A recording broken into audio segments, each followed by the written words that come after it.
सहना भवतु सहनौ भुनक्तु सह वीर्यं करवावहै तेजस्विनावधीतमस्तु मा विद्विषावहै। गुरुर्ब्रह्मा गुरुर्विष्णु गुरुर्देवो महेश्वरः गुरुः साक्षात् परब्रह्म तस्मै श्री गुरवे नमः। अखण्डमण्डलाकारं व्याप्तं येन चराचरं तत्पदं दर्शितं येन तस्मै श्री गुरवे नमः।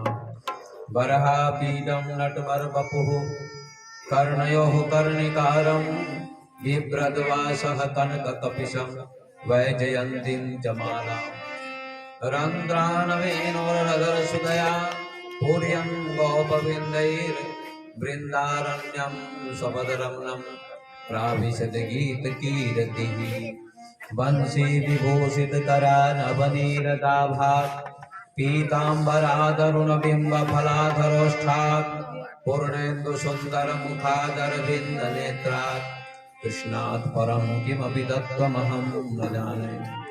कृष्णाय वासुदेवाय देवकी नंदनाय च नंदगोपकुमाराय गोविन्दाय नमो नमः। नीलाम्बुजश्यामलकोमलाङ्गं सीतासमारोपितवामभागं पाणौ महासायक चारुचापं नमामि रामं रघुवंशनाथं। मनोजवं मारुततुल्यवेगं जितेन्द्रियं बुद्धिमतां वरिष्ठं वातात्मजं वानरयोतमुख्यं श्रीरामदूतं शरणं प्रपद्ये। सर्वे भवन्तु सुखिनः सर्वे सन्तु निरामयाः सर्वे भद्राणि पश्यन्तु मा कश्चित् दुःखभाग् भवेत्। ओम शांति शांति शांति। सभी लोग 2 मिनट भगवान के नाम का पावन संकीर्तन करें। गोविंद जय जय गोपाल जय जय गोविंद जय जय गोपाल जय जय गोविंद जय जय गोपाल जय जय गोविंद जय जय गोपाल जय जय राधा रमण हरि गोविंद जय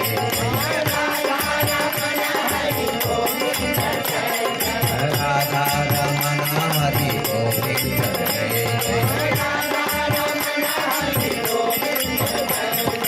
गोविंद जय जय गोपाल जय जय गोविंद जय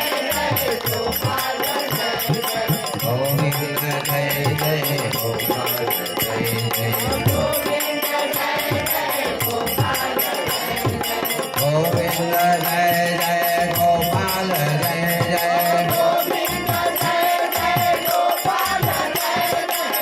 गोविंद जय जय गोपाल जय जय गोविंद जय जय गोपाल जय जय राधा रमण हरि गोविंद जय जय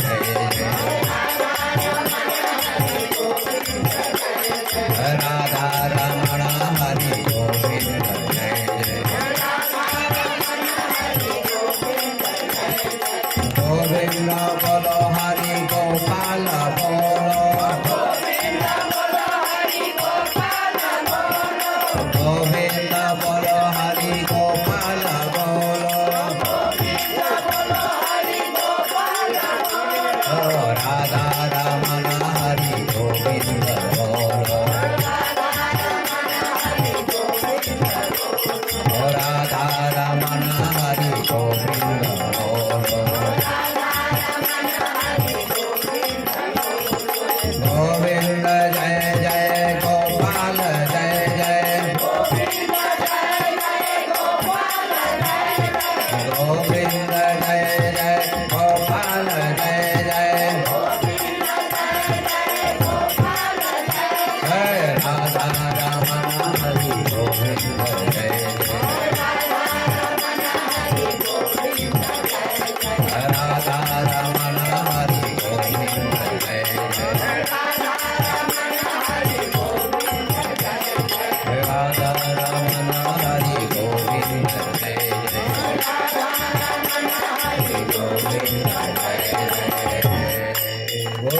कृष्णचंद्र भगवान की,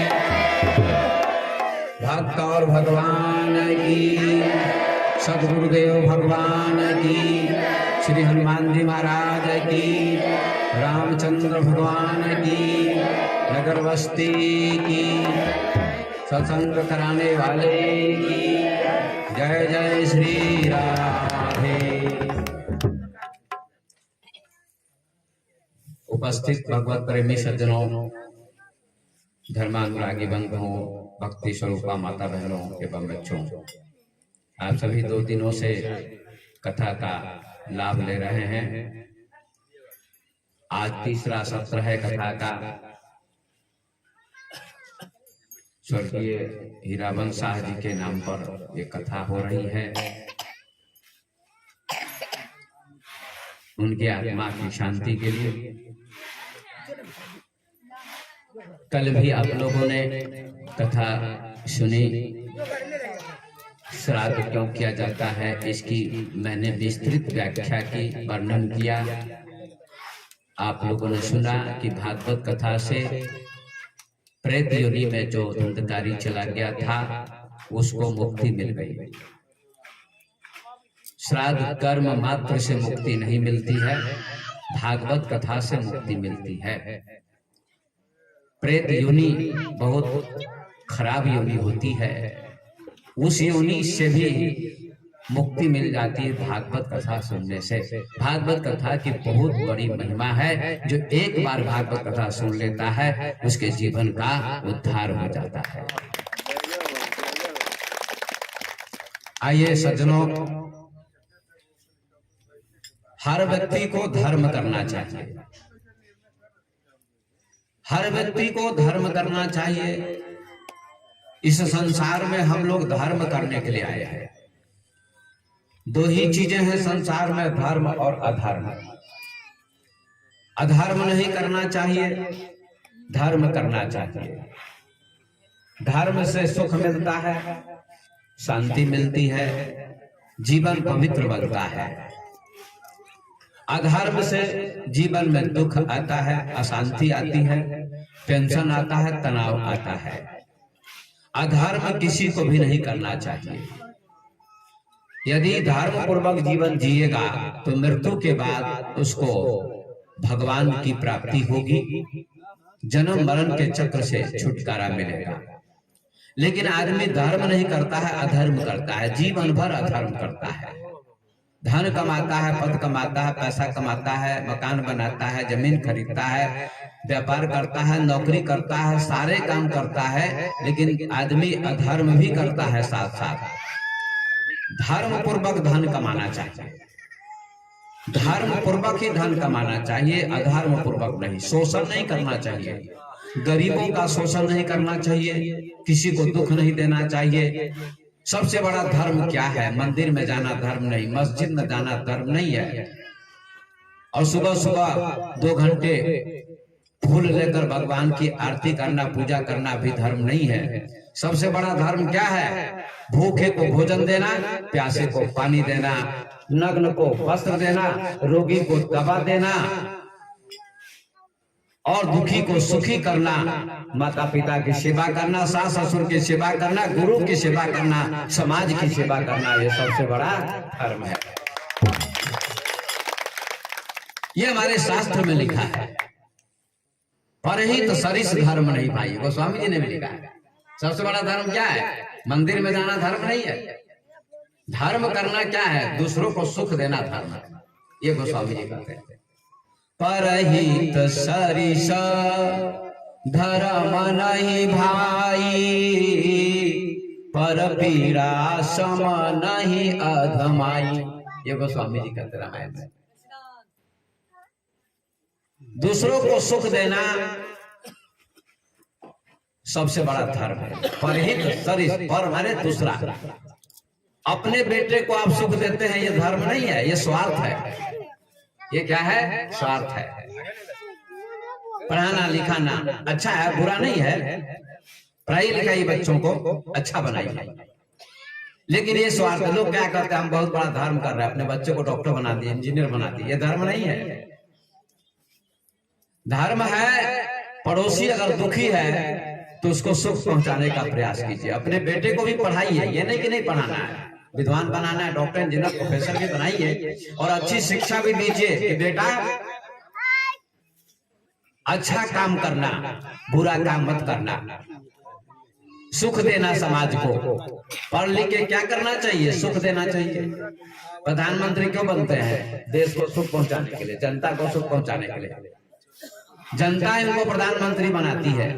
अगर प्रधानमंत्री बनाकर देश को सुख नहीं पहुंचाते हैं प्रधानमंत्री, तो उस प्रधानमंत्री को, उस राजा को नरक मिलेगा। और जो जनता की सेवा करते हैं राजा, वे भगवान कहलाते हैं। उनको जनता फिर चुनेगी और फिर राजा बना देगी, फिर राजा बना देगी। ये रामायण में गोस्वामी जी ने बार बार कहा कि राजा को कैसा होना चाहिए? जनता की सेवा करनी चाहिए, धर्म है। अपने परिवार के लिए नहीं सोचना चाहिए। हमारे देश के प्रधानमंत्री नरेंद्र मोदी भारत के पत्नी का भी त्याग कर दिया है, परिवार का त्याग कर दिया है, देश के लिए सोचते हैं। रात 3 बजे उठते हैं और देश के लिए सोचते हैं। योग ध्यान प्राणायाम भी करते हैं, धर्म को भी मानते हैं, धार्मिक राजा है और देश के लिए सोचते हैं। अपने लिए कुछ नहीं सोचते हैं, त्यागी, परम त्यागी है और पूरे देश के लिए सोचते हैं। उनके लिए पूरा देश सोचता है और कई बार 2 बार जीत चुके हैं और आगे भी जीतने की संभावना है। ऐसा राजा होना चाहिए। जा सुराज प्रिय प्रजा दुखारी, सो नृप अवस नरक अधिकारी। गोस्वामी जी कहते हैं, जा सुराज प्रिय प्रजा दुखारी, सुराज प्रिय प्रजा दुखारी, सो नृप अवस नरक अधिकारी, सो नृप अवस नरक अधिकारी। जा सुराज, जिसके राज्य में प्रजा दुखी रहती है वह राजा नरक में जाता है। ये तुलसीदास जी कहते हैं, जनता को सुख पहुंचाना चाहिए, राजा का धर्म है। ऐसे ही धर्म क्या है? आप दूसरों को सुख पहुंचाइए। कोई भूखा है उसको पूछिए भोजन मिला कि नहीं मिला, कोई गरीब है तो उसके भोजन की व्यवस्था कर दीजिए, प्यासा है तो पानी पिला दीजिए, नग्न है तो वस्त्र देने का प्रयास कीजिए, रोगी है पैसा नहीं है तो उसके लिए कुछ पैसे की व्यवस्था कर दीजिए ताकि उसका इलाज हो सके। तो उसके माता पिता या उसकी आत्मा से अनेक दुआएं आपके लिए निकलेंगी और आपका जीवन सुखी हो जाएगा। इसलिए आप धर्म करिए, धर्म पर हित सरिस धर्म नहीं भाई। दूसरों को सुख पहुंचाना, दूसरों का हित करना सबसे बड़ा धर्म है।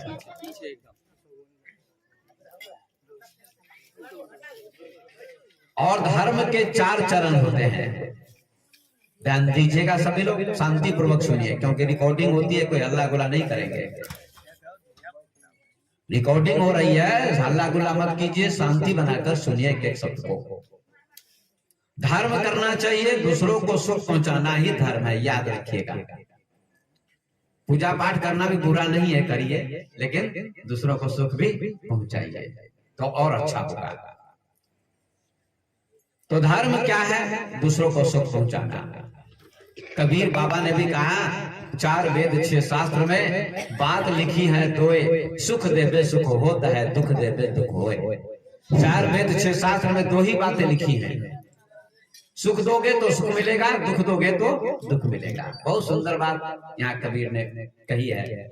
यही बात गोस्वामी जी ने भी की है। सबने इसी बात पर प्रकाश डाला है कि सुख पहुंचाओ, दुख किसी को मत दो। धर्म के 4 चरण मेरे सज्जनों, भाइयों, बहनों। धर्म के 4 चरण, चरण माने पैर। हम लोगों के 2 पैर होते हैं और पशु के 4 पैर होते हैं। तो धर्म के 4 चरण होते हैं। आइए उसकी व्याख्या मैं करता हूं, समझाता हूं कि धर्म के 4 चरण कैसे होते, कौन कौन है। तपा शौचम दया सत्यमिति पादा कृते कृता। ये भागवत में लिखा है प्रथम स्कंद में कि धर्म के 4 चरण होते हैं। तप, शौच, दान और सत्य। ये 4 चरण हैं। इन 4 चरणों का वर्णन मैं करता हूं, आप लोग सुनिएगा। बहुत सुंदर विषय है। परिवार का, समाज का, सबका कल्याण होगा, समाज अच्छा बनेगा। तो धर्म के 4 पैर हैं, 4 चरण हैं। पहला चरण है तप। तपः शौचम दया सत्यम इति पादा कृते कृता। तप करना चाहिए व्यक्ति को। तप पहला चरण है, पहला पैर है। राजा परीक्षित जब राजा बन गए, पांडव के पोता, तो राज्य की देखभाल करने के लिए गए, घूमने गए कि जनता में कोई दुखी तो नहीं है। ये राजा का कर्तव्य होता है, जनता में कोई व्यक्ति दुखी तो नहीं है। तो स्वयं घूमने जाते, धनुष पर बांध चढ़ा के, अगर कोई डाकू, बेईमान, चोर, अत्याचारी होगा उसको मैं दंड दूंगा। ऐसा करके उन्होंने भ्रमण किया, घूमना शुरू किया, गांव गांव, नगर नगर। तो रास्ते में जा रहे थे तो देखा एक काला कलूटा आदमी एक बैल और गाय को पीट रहा था। एक काला कलूटा आदमी एक बैल और गाय को पीट रहा था। बैल के 3 पैर कट चुके थे, एक ही पैर था, और गाय की आंखों में आंसू थे। गाय को भी पीट रहा था, लात से, मुक्का से, डंडा से।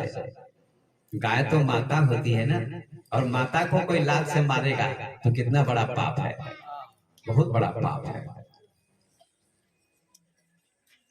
गाय माता है, गावो विश्वस्व मात्र। गाय के शरीर में सभी देवताओं का निवास है। जो गाय का पेशाब भी पिएगा, गोमूत्र पिएगा, भोरे भोरे, सवेरे सवेरे, सुबह सुबह, उसको गैस नहीं बनेगा और कैंसर की बीमारी कभी नहीं होगी। ये गाय के मूत्र में विशेषता है। गाय का दूध, गाय का दही, गाय का घी। बहुत कफ है, सर्दी है, जुकाम है, खखार निकल रहा है, बलगम है, और 2-3 साल का पुराना गाय का घी मिल जाए, उसकी छाती में मालिश कीजिए तो सारा कफ निकल जाएगा और सर्दी जुकाम ठीक हो जाएगा।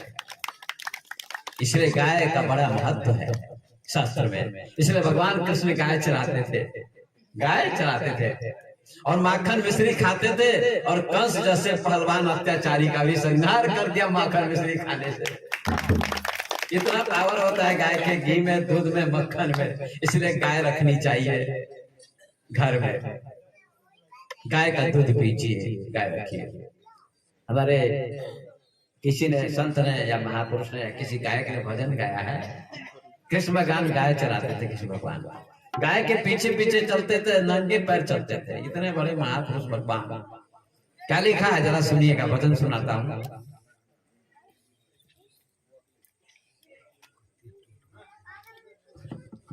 आइए सुनिए और गाइए।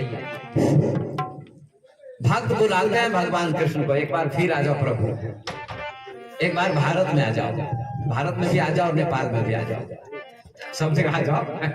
क्योंकि भारत में आएंगे, नेपाल में आएंगे तो कैसे काम बढ़ेगा। यहाँ भी आने चाहिए भगवान को।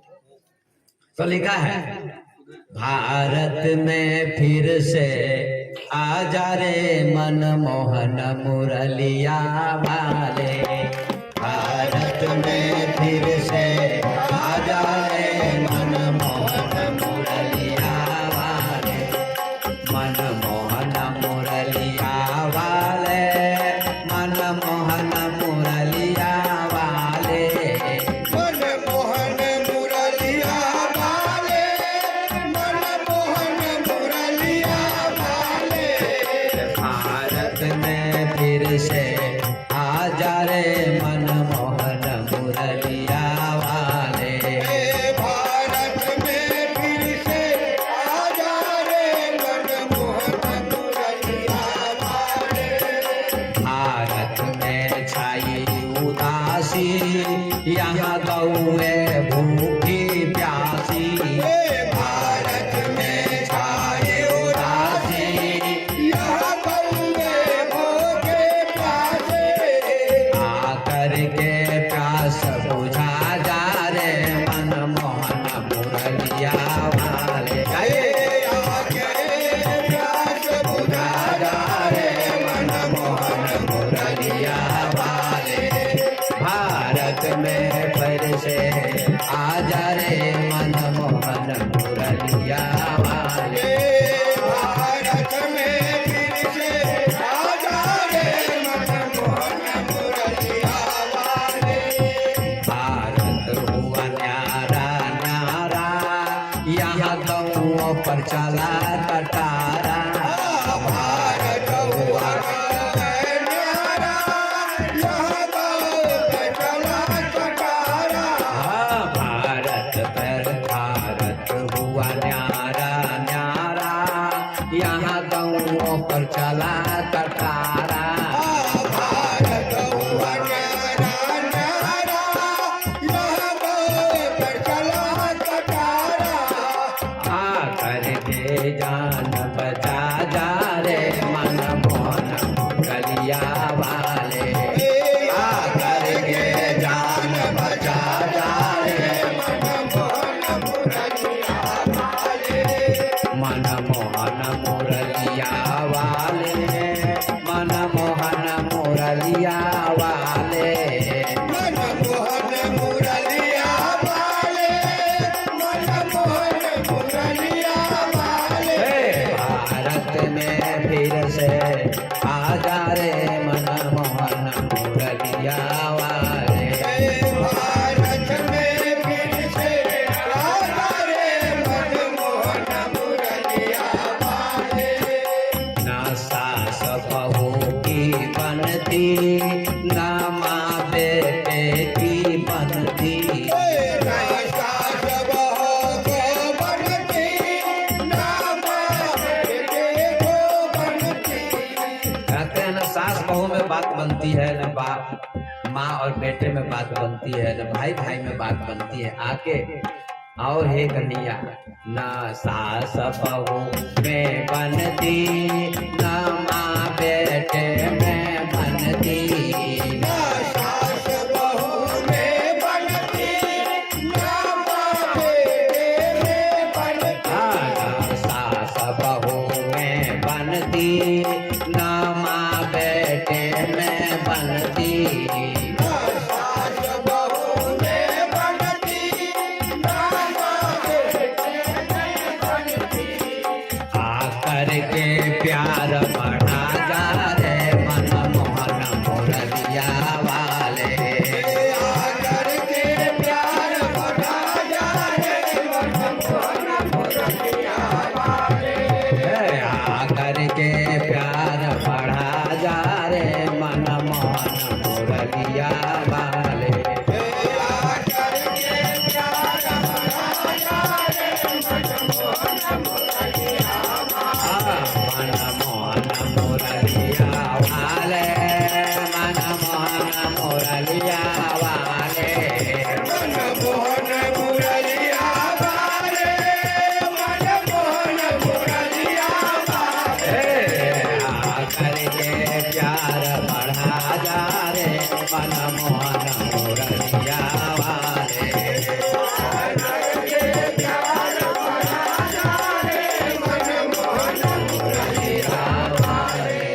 बोलिए कृष्ण कन्हैया लाल की जय।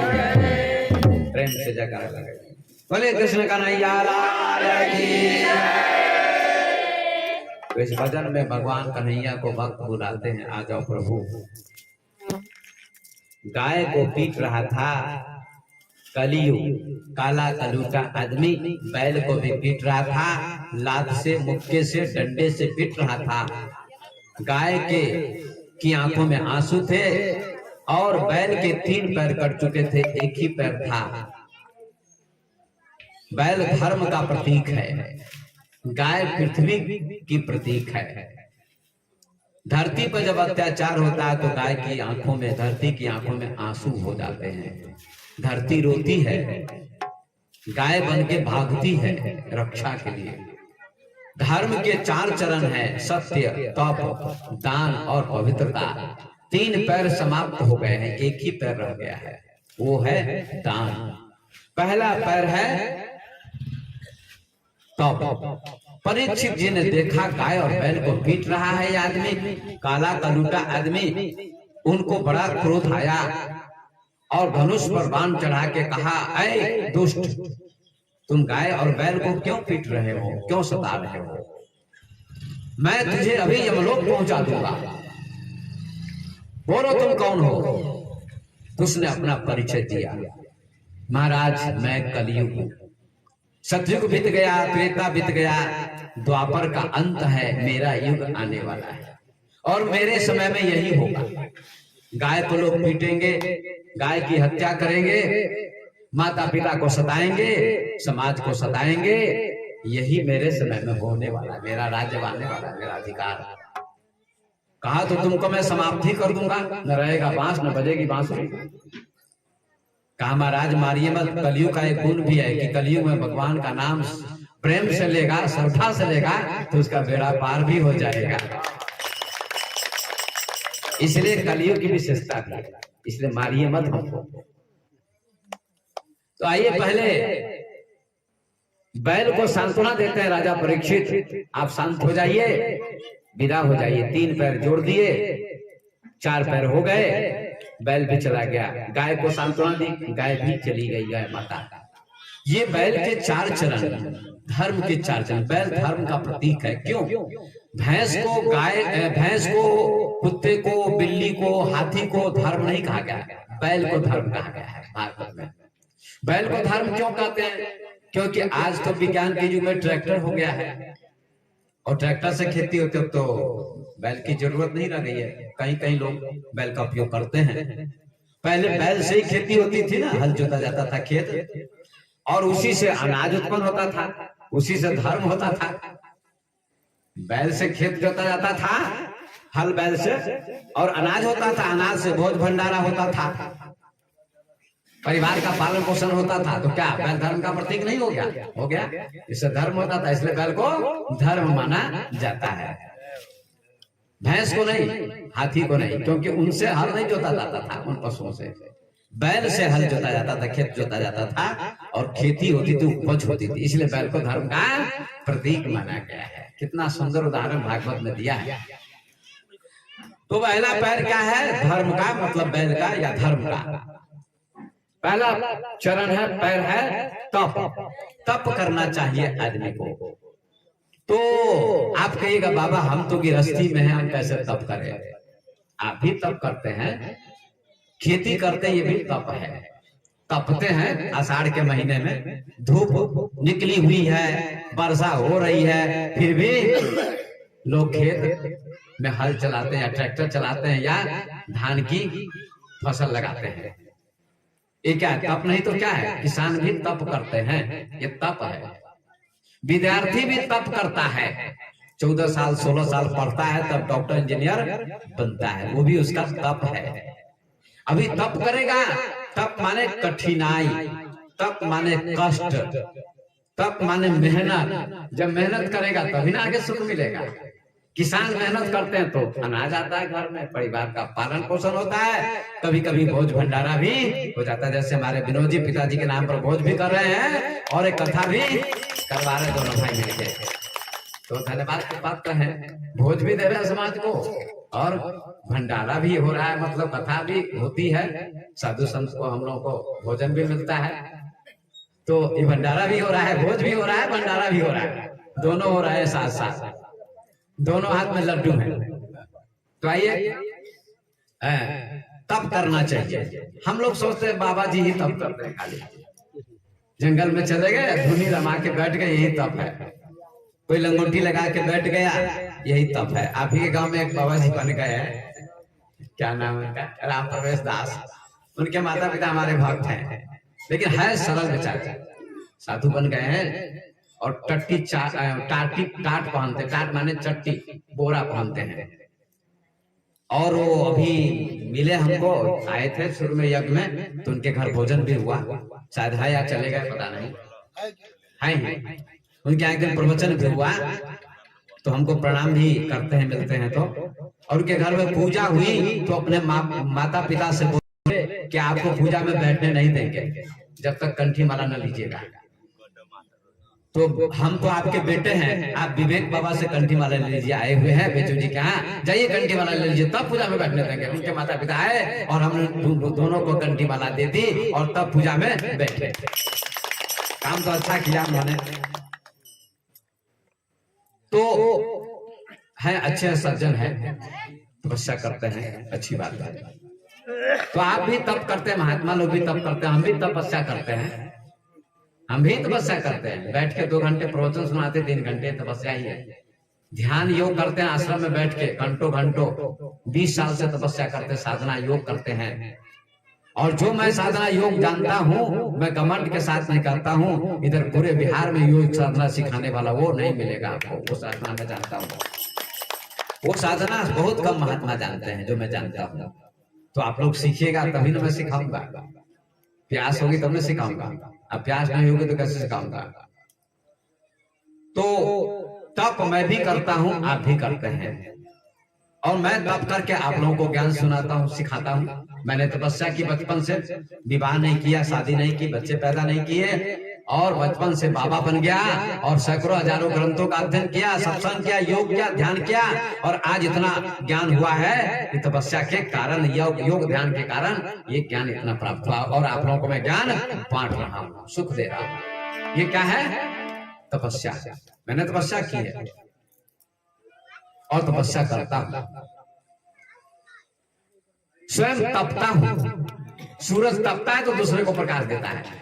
सूरज तप रहा है रात दिन, अभी भी सूरज उगा ही हुआ है। आप कहेंगे नहीं हुआ, वो गलत बात है। अमेरिका में सूरज अभी उगा हुआ है, यहाँ नहीं है, हमेशा उगा रहता है। यहाँ नहीं प्रकाश है, वहां प्रकाश है। कभी सूरज डूबता नहीं है, लोग झूठ बोलते हैं, अज्ञानी लोग बोलते हैं। विद्वान लोग जानते हैं कि सूरज कभी डूबता नहीं है, लेकिन हम ऐसे भाषा में कहते हैं कि सूरज डूब गया, सूर्यास्त हो गया। कभी नहीं डूबता है। The sun rises in the east and sets in the west. सूरज पूरब में उगता है, पश्चिम में डूबता है, झूठ बात है। कभी न उगता है न डूबता है, हमेशा उगा हुआ है, हमेशा उगा हुआ है। पृथ्वी गोल है, इसलिए आधे भाग पर प्रकाश पड़ता है, आधे भाग पर नहीं पड़ता है। ऐसा कारण, जैसे गेंद को रख दीजिए, दिया को जला दीजिए, तो एक तरफ प्रकाश पड़ेगा, एक तरफ प्रकाश नहीं पड़ेगा। ऐसे ही तो ये सूरज भी तपता है तो प्रकाश दुनिया को देता है। संत महात्मा योगी ज्ञानी भी तपते हैं, योग करते हैं, ध्यान करते हैं, सत्संग करते हैं, और दुनिया को सुख पहुंचाते हैं। सत्संग देकर, सत्संग सुनाकर ज्ञान देते हैं, लोगों का कल्याण करते हैं।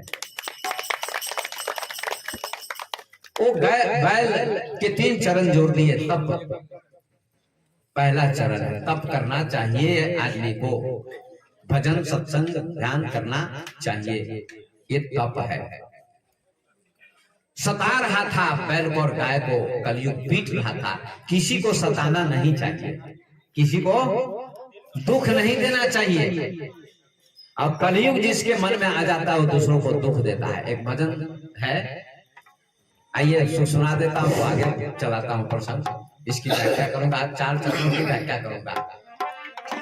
कलयुग बैल को गाय को पीट रहा था, सता रहा था, दुख दे रहा था।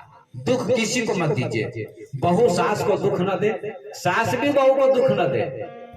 सास कहती है हमको सुख पहुंचाए बहू, तो सास का भी काम है बहू को सुख पहुंचाए। बेटी कहे तो आपको माँ कहेगी। दोनों एक दूसरे को सुख पहुंचाए। बहू सास को माँ कहे तो सास का हृदय कितना खुश होगा, होगा कि नहीं होगा? होगा। और माँ नहीं कहेगी, बुढ़िया कहेगी तो उसका दुख, मन में दुख होगा कि नहीं? उसके बुढ़िया के मन में, सास के मन में दुख होगा, ये मुझे बुढ़िया कहती है। बुढ़िया कहना अच्छा नहीं है, माँ कही है। लेकिन जब झगड़ा होता है तो बुढ़िया कहती ही है कि बुढ़ी खसूट मर नहीं जाती है ना? तो बुढ़िया मत कहिए, माँ कहिए। और आप भी बेटी कहिए। सास का भी काम है बहू को बेटी कहना। कितना प्रेम हो जाएगा, और प्रेम ही तो स्वर्ग है। प्रेम हो जाए तो आपका घर स्वर्ग बन जाएगा। मैं निवेदन करता हूँ माँ से, बहनों से, बहुओं से कि आप अपनी सास को सुख पहुंचाइए। आपको क्यों बुलाया गया? माँ जानकी आई जनकपुर से अयोध्या, माँ जानकी की पूजा होती है, सीता जी की। कौशल्या जी कोई काम करने लगी, नई नई दुल्हन थी अभी सीता जी। कौशल्या जी कोई काम कर रही थी तो सीता जी ने उनका हाथ पकड़ लिया, माँ जी आप काम मत कीजिए मैं करूंगी। कहा बेटी तुम अभी अभी आई हो, नहीं दुल्हन हो, 2-4 दिन 10 दिन रेस्ट करो, आराम करो तो काम करना। कहा नहीं नहीं माँ, बहू को लोग क्यों बुला के लाते हैं विवाह करके, सास को, ससुर को, पति को, देवर को, सबको सुख पहुंचाने के लिए बहू को लाते हैं घर में। अगर मेरे रहते आपको दुख हो जाए, आपको काम करना पड़े तो मुझे धिक्कार है। इसलिए उनका हाथ पकड़ लिया कि माँ मैं काम करूंगी, आपको काम नहीं करना है। कौशल्या जी का हृदय पिघल गया, गले से लगा लिया उसने माँ जानकी को, और उनकी आंखों से आंसू आ गए। कहा बेटी सीता मैं तुमको आशीर्वाद देती हूँ। क्या आशीर्वाद देती? अचल रहे यही बात तुम्हारा, अचल रहे यही बात तुम्हारा, जब लगी गंगा जमुना जलधारा, जब लगी गंगा जमुना जलधारा, अचल रहे यही बात तुम्हारा, तुम्हारा सुहाग अचल रहे, अजर रहे, अमर रहे, ऐसा आशीर्वाद है। जब तक गंगा जी में पानी बहता रहेगा, गंगा जी बहती रहेंगी, यमुना बहती रहेगी, तब तक तुम्हारा सुहाग अचल अमर रहेगा, ऐसा मैं आशीर्वाद देती हूँ। कितना सुंदर आशीर्वाद। और आज नाम उनका है कि नहीं, सीता जी का नाम, उनकी पूजा हो रही है। तो सीता जैसी बहू होनी चाहिए और कौशल्या जैसी सास होनी चाहिए घर में, आपका घर स्वर्ग बन जाए। करिए प्रयोग करके। बहू कहती है मेरी सास कौशल्या जैसी नहीं है, सास कहती है मेरी बहू सीता जैसी नहीं है। ये झगड़ा क्यों हो रहा है? तुम बहू कौशल्या सीता बन जाए और सास कौशल्या बन जाए, वैसा व्यवहार हो जाए, बस काम बन जाएगा। वैसा व्यवहार हो जाना चाहिए। ये कथा क्यों सुनते हैं आप? अपने जीवन को स्वर्ग बनाने के लिए, सुखी बनाने के लिए कथा सुनते हैं।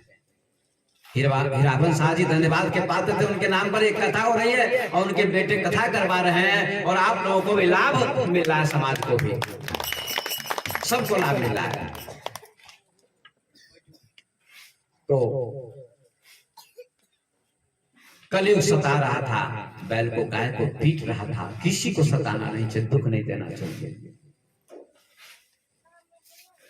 भजन एक है बहुत सुंदर प्रचलित भजन है जो गाता हूँ, आप लोग भी सुनिए और धीरे धीरे गाइए, साथ दीजिए।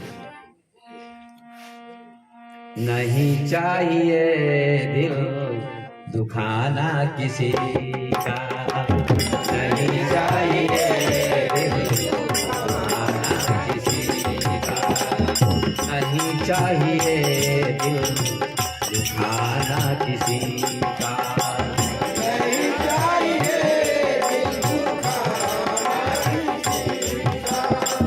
सदा न रहा है सदा न रहेगा जमाना किसी का, नहीं चाहिए खाना किसी का।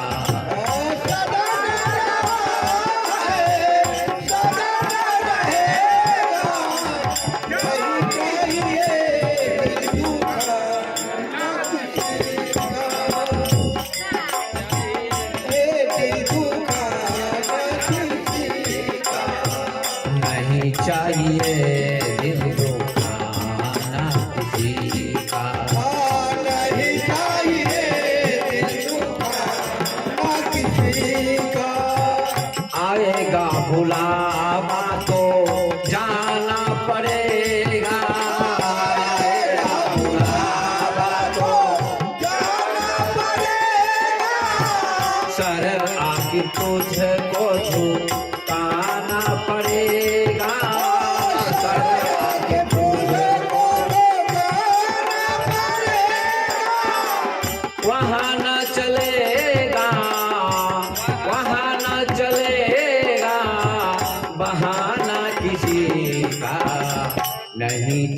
चाहिए दिल को आना किसी का।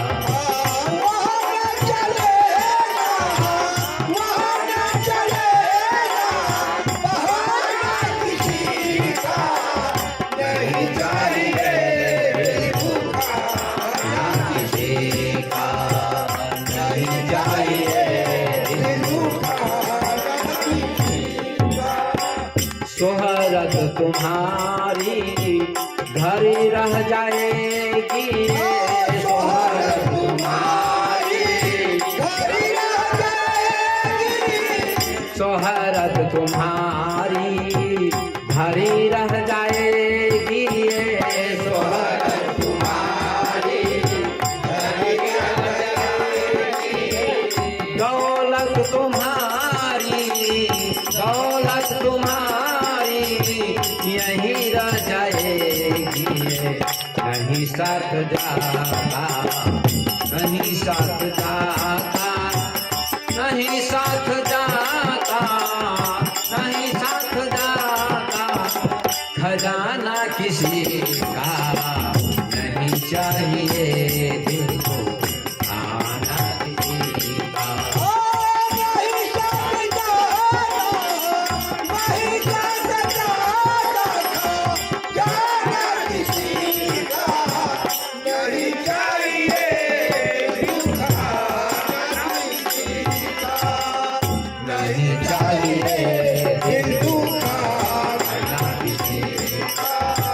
सदा ना रहेगा, सदा ना रहा है, सदा ना रहा है, सदा ना रहेगा, जमाना किसी का नहीं चाहिए दिल को आना किसी का।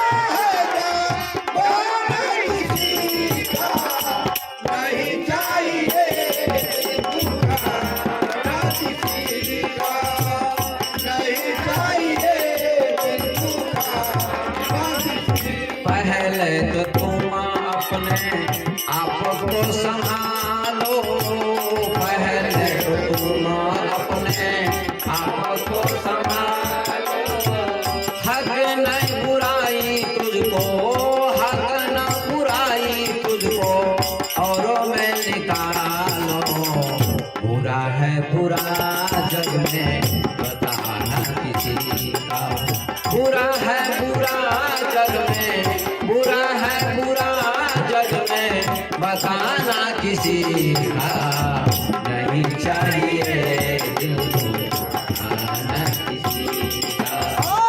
बुरा है बुरा जग में, बुरा है बुरा जग में बताना किसी का नहीं चाहिए दिल को आना किसी का, नहीं चाहिए दिल को आना किसी का, नहीं चाहिए दिल को आना किसी का। दुनिया का गुलशन सदा सदा ही रहेगा, दुनिया का गुलशन सदा ही रहेगा, ये तो जहां में लगा ही रहेगा, ये तो जहां में लगा ही रहेगा, आना किसी का जग में, आना किसी का जग में, जाना किसी का नहीं चाहिए दिल को आना किसी का। आना किसी का जग में, आना किसी का जग में, जाना किसी का नहीं चाहिए दिल को आना किसी का, नहीं चाहिए दिल को आना किसी का। सदा ना रहा है, सदा ना रहा है, सदा ना रहेगा, नहीं चाहिए दिल को आना किसी का, नहीं चाहिए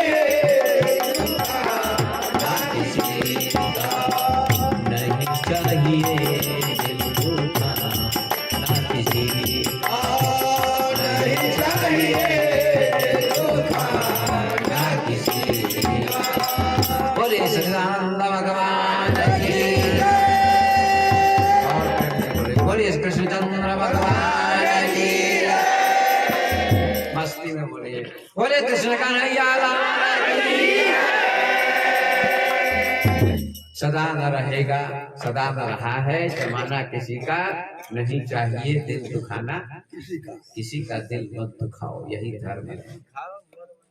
शोहरत तुम्हारी धरी रह जाएगी, ये शोहरत है, प्रसिद्धि ख्याति नाम सब यही रह जाएगा। दौलत तुम्हारी यही रह जाएगी, ये दौलत भी यही रह जाएगी, संपत्ति नहीं साथ जाता खजाना किसी का, नहीं चाहिए दिल दुखाना किसी का। पहले तो तुम अपने आप को संभालो। बहुत सुंदर बात कहते हैं। लोग दूसरे की बुराई को देखते हैं, वो बहुत बुरा है, वो बहुत बुरा है, वो बहुत बुरा है। पहले अपने को आप देखते हैं कि मैं बुरा हूं कि नहीं, अपने को देखो। बुरा जो देखन मैं चला, बुरा न मिला कोई, और जो दिल ढूंढा अपना मुझसा बुरा कोई। अपना सा बुरा कोई नहीं है, अपने को सबसे बुरा मानिए। ये आंखें सबको देखती हैं, वो बहुत बुरा है। पड़ोसी बहुत बुरा है, भाई बहुत बुरा है, वो आदमी बहुत खराब है। लेकिन ये आंख अपने आप को नहीं देखती है, आंख को देखने के लिए दर्पण चाहिए। ऐसे ही आप में जो बुराई है उसको दिखाने के लिए सत्संग चाहिए, गुरु की जरूरत है। गुरु ही आपकी बुराई को दिखाते हैं और दूर करने का प्रयास करते हैं। इसलिए किसी को बुरा मत कहो, अपने को बुरा सबसे समझो कि मैं सबसे बुरा हूं। पहले तो तुम अपने आप को संभालो, हक नहीं बुराई तुझको औरों में निकालो। बुरा है बुराई, बुरा है बुरा जग में बताना किसी का, नहीं चाहिए दिल दुखाना किसी का। कितना सुंदर कहते समझे। दुनिया का गुलशन सदा ही रहेगा, ये चमक दमक है सूरज चांद पृथ्वी, ये नदी पहाड़ गंगा, ये समुद्र फूल पेड़ पौधे, ये आदमी ये स्त्री ये पुरुष ये पशु ये पक्षी सब रहेंगे और हम ही चले जाएंगे। सब यही रहेंगे, सूरज चांद रहेंगे, हम लोग धीरे धीरे चले जाएंगे। पृथ्वी तो रहेगी, हम लोग चले जाएंगे। दुनिया का गुलशन सदा ही रहेगा। यूं तो जहां में, यह तो जहां में लगा ही रहेगा, ये मेला तो लगा ही रहेगा। आना किसी का जग में, जाना किसी का। कोई आ रहा है दुनिया में, जन्म ले रहा है, कोई जा रहा है। इस सृष्टि का नियम है। किसी की मृत्यु आज हो जाती है और किसी का आज जन्म होता है। किसी का आज विवाह हो रहा है और आज किसी की मृत्यु हो गई होगी। बहुत लोगों की मृत्यु हो गई है, हो गई होगी। जैसे रावण शाह जी की मृत्यु हो गई और उनके नाम पर एक कथा चल रही है। ऐसे मृत्यु किसी की होती है और कोई जन्म लेता है। सृष्टि का नियम है। आना किसी का जग में, जाना किसी का, नहीं चाहिए दिल दुखाना किसी का। ये जीवन में उतारिए, समझिए। तो तप क्या है? पहला चरण है, तप करना चाहिए। आप भी बैठे हुए कथा सुन रहे हैं, 2-3 दिनों से, 2 दिनों से तीसरा दिन है, तीसरी रात, ये आप तप कर रहे हैं, बैठ के सुन रहे हैं, तप है। लेकिन जीवन को भी तपाइए पूरे। एक केवल कथा में ही नहीं सुनिए, घर पर जाकर जीवन में उतारिए। नहीं तो यहाँ सुन लीजिए, वहां जाके झाड़ दीजिए। घर पर बाबा की बात यही झाड़ के चले जाते हैं, हटा के चले जाते हैं। घर पर ले जाने की जरूरत नहीं है। घर पर ले जाइए हमारी बात को, संत की बात को, ज्ञानी की बात को, जीवन में उसको उतारने का प्रयास कीजिएगा तो आपका जीवन पवित्र होगा, निर्मल होगा, आपकी बुराई मिटेगी। ये सत्संग साबुन है, कथा साबुन है और पानी है। जैसे कपड़े को साबुन और पानी से धोते हैं, ऐसे ही अपने मन को सत्संग का पानी और ज्ञान के साबुन से धोना चाहिए। यही कथा का फल है। ये सत्संग पानी है और जल है। आइए, तप पहला चरण है धर्म का, तप करो। और दूसरा चरण क्या है? सत्य, सत्य बोलो, झूठ मत बोलो। आप लोगों ने सुना होगा, सजन रे झूठ मत बोलो, खुदा के पास जाना है। सजन रे झूठ मत बोलो, खुदा के पास जाना है। न हाथी है न घोड़ा है, वहाँ पैदल ही जाना है। न हाथी है न घोड़ा है, वहाँ पैदल ही जाना है। सजन रे झूठ मत बोलो, खुदा के पास जाना है। सजन रे झूठ मत बोलो, खुदा के पास जाना मत बोलो, झूठ सबसे बड़ा पाप है। तो कहिएगा झूठ बिना काम तो न चलेगा। दुकान कर रहे हैं, 5 रुपए का साबुन है तो 10 रुपए 8 रुपए का नहीं पड़ेगा। तो ग्राहक को कहेगा 5 रुपए का साबुन है तो 4 रुपए लगाएगा, 4 रुपए में दे दीजिए तो घाटा हो जाएगा, तो फिर क्या कीजिएगा? तो 5 जगह झूठ बोलने का नियम है। भागवत में कहते हैं, बहुत सुंदर बात बताते हैं कि बिना मतलब के झूठ मत बोलो ठगने के लिए, लेकिन 5 जगह झूठ बोल सकते हो। ये भागवत में लिखा हुआ है 8वें स्कंद में। मैं कथा सुना था भागवत की, तो अभी भागवत में से संक्षिप्त में सुनाता हूँ क्योंकि समय का अभाव है, इसलिए थोड़ा थोड़ा सुनाता हूँ। तो 5 जगह झूठ बोलने का नियम है। स्त्रीषु नर्म विवाहे च वृत्त्यर्थे प्राण संकटे गोब्राह्मणार्थे हिंसायाम नान्यतम साध विकुप्सितम। ये श्लोक है, शुक्राचार्य जी बलि से कहते हैं, भगवान वामन गए बलि के यज्ञ में, कहा 3 कदम भूमि दे दो। शुक्राचार्य ने आंखें बंद की और देखा कि कौन है, ब्राह्मण है कि कौन है। तो आंख बंद करके देखा उन्होंने, तो कहा ये कोई ब्राह्मण नहीं है, तो साक्षात विष्णु भगवान है जो ब्राह्मण के रूप में आए हैं, इसलिए इनको दान मत दो, नहीं तो सब नाप लेंगे, सब ले लेंगे। तो बलि ने कहा प्रभु कोई बात नहीं है, गुरुदेव अगर भगवान ही मेरे द्वार पर भिखारी बन के आए तो सबसे बड़ा मेरा सौभाग्य है कि भगवान भिक्षा मांगने आए मेरे द्वार पर। तेरे द्वार खड़ा भगवान भगत भर ले रे झोली, तेरे द्वार खड़ा भगवान भगत भर ले रे झोली। तेरा होगा बड़ा यह शान, युग युग पड़ेगी तेरी शान। तेरा होगा बड़ा यह शान कि युग युग बढ़ेगी तेरी शान। तेरे द्वार खड़ा भगवान भगत पर ले रे झोली। गाया किसी ने, गायक ने, तेरे द्वार खड़ा भगवान भगत भर ले रे झोली। तेरे द्वार पर भगवान खड़े हैं, मांग रहे हैं, ये तो सौभाग्य तुम्हारा। जिसके घर पर भगवान मांग के खाए या गुरुदेव भी मांग के खाए जिस वक्त के यहाँ, उस वक्त का सौभाग्य होना चाहिए। सौभाग्य होता है, सबके घर पर मांग के नहीं खाते।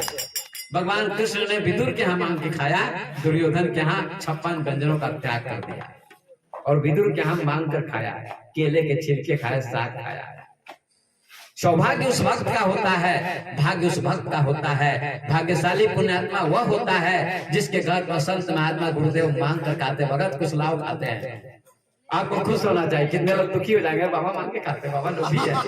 अरे ऐसा मत कहना, नहीं तो तुम्हारा दुर्भाग्य हो जाएगा। नाराज मत होना, खुश होना कि मुझसे मांग के खा रहे हैं। जिसको अपना मानते हैं उसी से मांग के खाते हैं, ये समझ लेना चाहिए, जिसको अपना मानते हैं। तो गुरु के लिए आप समर्पित हो जाइएगा तभी मांग के खाएंगे, नहीं तो नहीं। कोई पति अपनी पत्नी से मांग के खाता है, या कोई बेटा अपनी माँ से मांग के खाता है, अपना समझता है तब ना कि मेरी माँ है, इसलिए अपने से मांग के खाते हैं।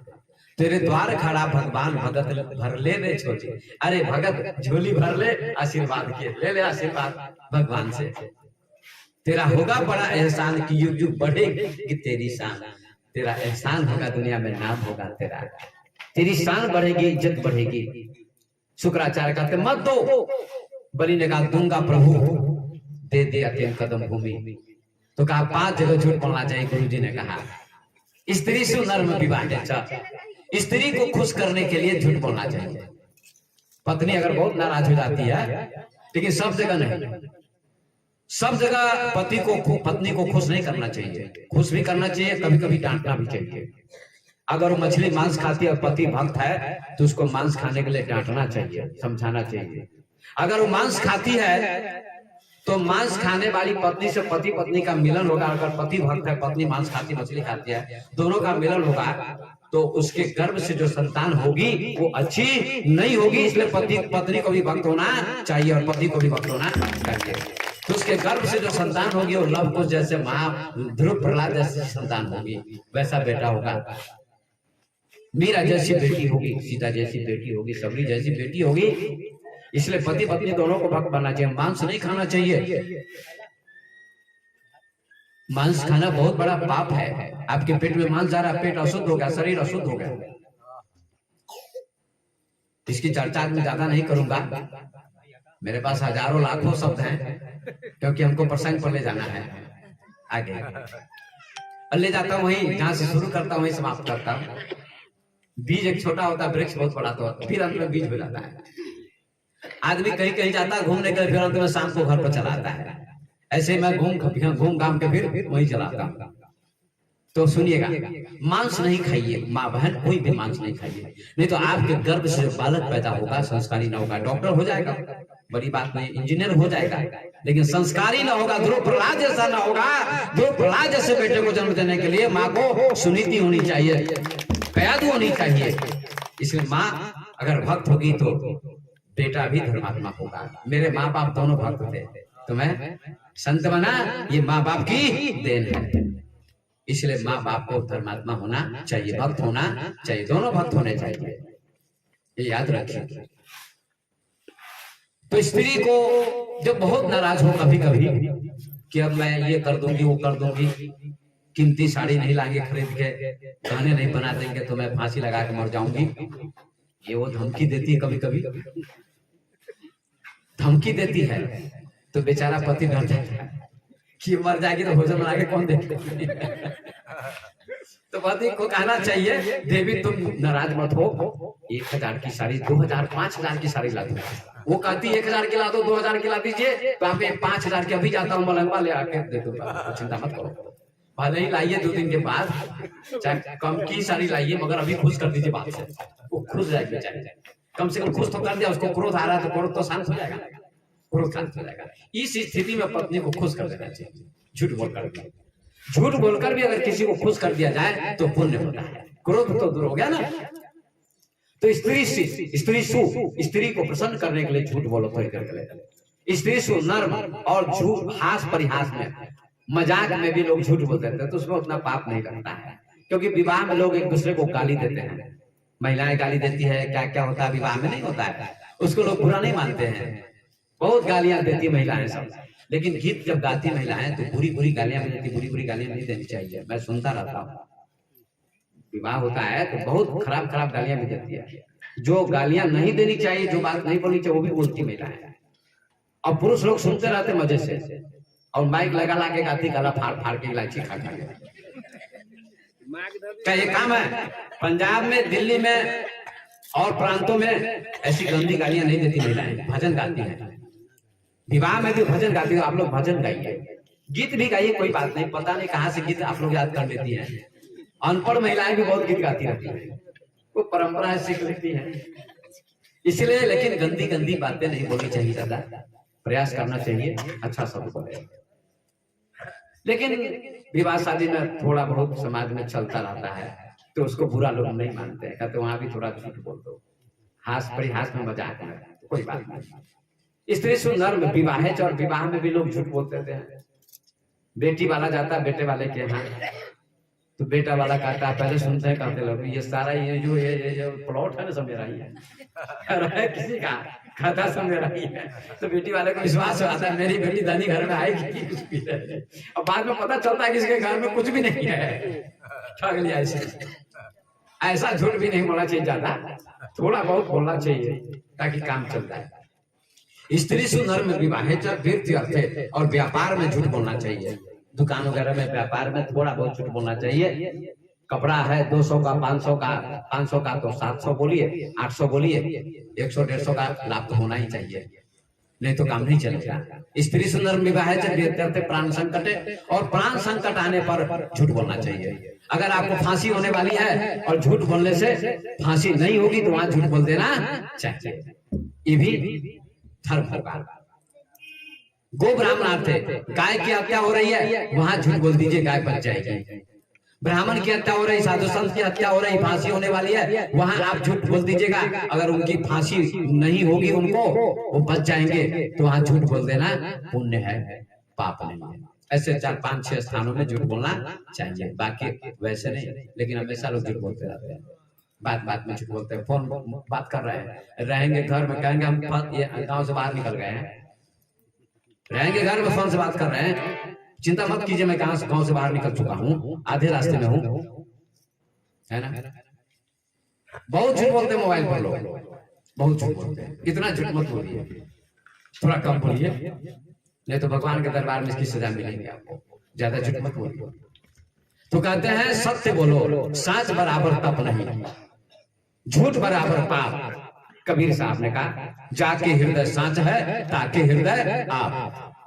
साच के समान कोई तप नहीं दुनिया में, साच ही तप है, सच बोलना। साच बराबर तप नहीं, झूठ बराबर पाप, और झूठ बोलने के समान कोई पाप नहीं है। जाके हृदय साच है ताके हृदय आप। जिसके हृदय में सत्य का निवास है, जो 24 घंटे सत्य ही बोलता है, उसके हृदय में परमात्मा का निवास होता है, परमात्मा का निवास होता है। सच बोलो। सच कौन बोला? हरिश्चंद्र बोला, कभी झूठ नहीं बोलता था हरिश्चंद्र। राजा हरिश्चंद्र कभी झूठ नहीं बोलते थे। और बेटा मर गया, पत्नी तारा जाती है मरे हुए बेटे को लेकर, और हम शमशान घाट में क्या कर रहे हैं?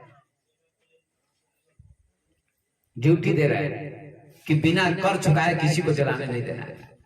देखिए बिक गए, राजा भी रानी भी, सब सत्य के लिए बिक गए। विश्वामित्र ने स्वप्न में उनको देखा कि सब धन मैंने दे दिया दान में। विश्वामित्र आते हैं और कहते हैं कि आपने स्वप्न देखा है तो सारा राज्य मुझे दान कर दीजिए। स्वप्न में राज्य दान कर दिया था विश्वामित्र को, तो सब दान कर दिया, सारा सब दान कर दिया, और कुछ बाकी रह गया तो कहा आपको बिकना पड़ेगा। तो बिक गए काशी में, डोम के यहाँ बिक गए राजा हरिश्चंद्र, और शमशान घाट में ड्यूटी करते थे। पत्नी ब्राह्मण के यहाँ चक्की चलाती थी। ओ पहले के जमाने में नहीं चक्की होती थी, क्या कहते थे उसको? वही चलाती थी बेचारी। जो रानी है, बेटा था रोहित, फूल लेने गया, वरुण देवता ने सांप बनकर उसको डंक मार दिया, मर गया। परीक्षा हो रही सत्य की, मर गया बेटा, रो रही है माँ। लाश जलाने के लिए ले जाती शमशान घाट में, पति के सामने जाती है, कहती है इसको जलाने दीजिए, आपका बेटा है, मैं आपकी पत्नी हूँ। हरिश्चंद्र कहते हैं यहाँ कोई किसी का बेटा नहीं है, न कोई किसी का बाप है, न कोई किसी की पत्नी, न कोई किसी का पति है। तारा तो बहुत रोने लगी, अरे आप नहीं मुझे पहचानते? नहीं पहचानता हूँ, लेकिन यहाँ ड्यूटी करनी है, सत्य के राह पर चलना है, मार्ग पर चलना है, सत्य की राह पर मैं चल रहा हूँ, रास्ते पर चल रहा हूँ, इसलिए तुझे कर चुकाना पड़ेगा। 100 रुपया देना होगा और कफन देना होगा, तभी जलाने दूंगा। अंत में क्या करे बेचारी, उसने अपना आंचल फाड़ा, आंचल फाड़ के कफन में लपेटा बेटे को, और जाती कहीं से 100 रुपया मांग के लाती है तो देती है, तब उनको जलाने दिया, उस बेटे को जलाने दिया हरिश्चंद्र ने। लेकिन जला नहीं कहते हैं, जीवित हो गया, मरा नहीं कहते हैं, जीवित हो गया। परीक्षा है, जब आंचल फाड़ती है, फाड़ते समय ही जय जयकार की ध्वनि होने लगी, सभी देवता फूल बरसाने लगे, और ऋषि मुनि विश्वामित्र सभी आ गए। उसका बेटा जीवित हो गया, कहते उसका बेटा जीवित हो गया, मरा नहीं, जलाया नहीं गया, जीवित हो गया। सत्य में इतनी ताकत होती है, इतनी शक्ति होती है। चंद्र टरे सूरज टरे, टरे जगत व्यवहार, पै दृढ़ श्री हरिचंद्र के टरे न सत्य विचार। सूरज चल जाए रात के, दिन के बदले रात में उगे, चंद्रमा रात के बदले दिन में उगे, लेकिन हरिश्चंद्र सत्य के मार्ग से हटने वाला नहीं है, हरिश्चंद्र ने कहा। तो सत्य की विजय होती, सत्य में विजयते, सत्य की जीत होती है। इसलिए हरिश्चंद्र का पुत्र जीवित हो गया। विश्वामित्र आते हैं, कहते हैं जय हो हरिश्चंद्र की जय हो, हरिश्चंद्र की जय हो, तुमने परीक्षा पास कर ली। हरिश्चंद्र तुम धन्य हो, तुम धन्य हो, मैंने तुम्हारी परीक्षा की थी। ये है सत्यवादी हरिश्चंद्र की कथा। नाटक भी लोग खेलते हैं, हरिश्चंद्र का नाटक भी खेला जाता है। बहुत बड़े सत्यवादी थे। तो सत्य में बड़ी ताकत होती है, बड़ी शक्ति होती है, सत्य की जीत अंत में होती है। इसलिए सत्य के मार्ग पर चलने का प्रयास करना चाहिए। सत्यम वद वेद में लिखा है, सत्य बोलो, धर्मम चर, धर्म का आचरण करो, तो सत्य बोलना चाहिए। दूसरा चरण क्या है? सत्य। दूसरा पैर धर्म का सत्य है, सत्य बोलो। रामायण में तुलसीदास जी ने लिखा है कि धर्म न दूसर सत्य समान, धर्म न दूसर सत्य समान, आगम निगम पुराण बखाना, आगम निगम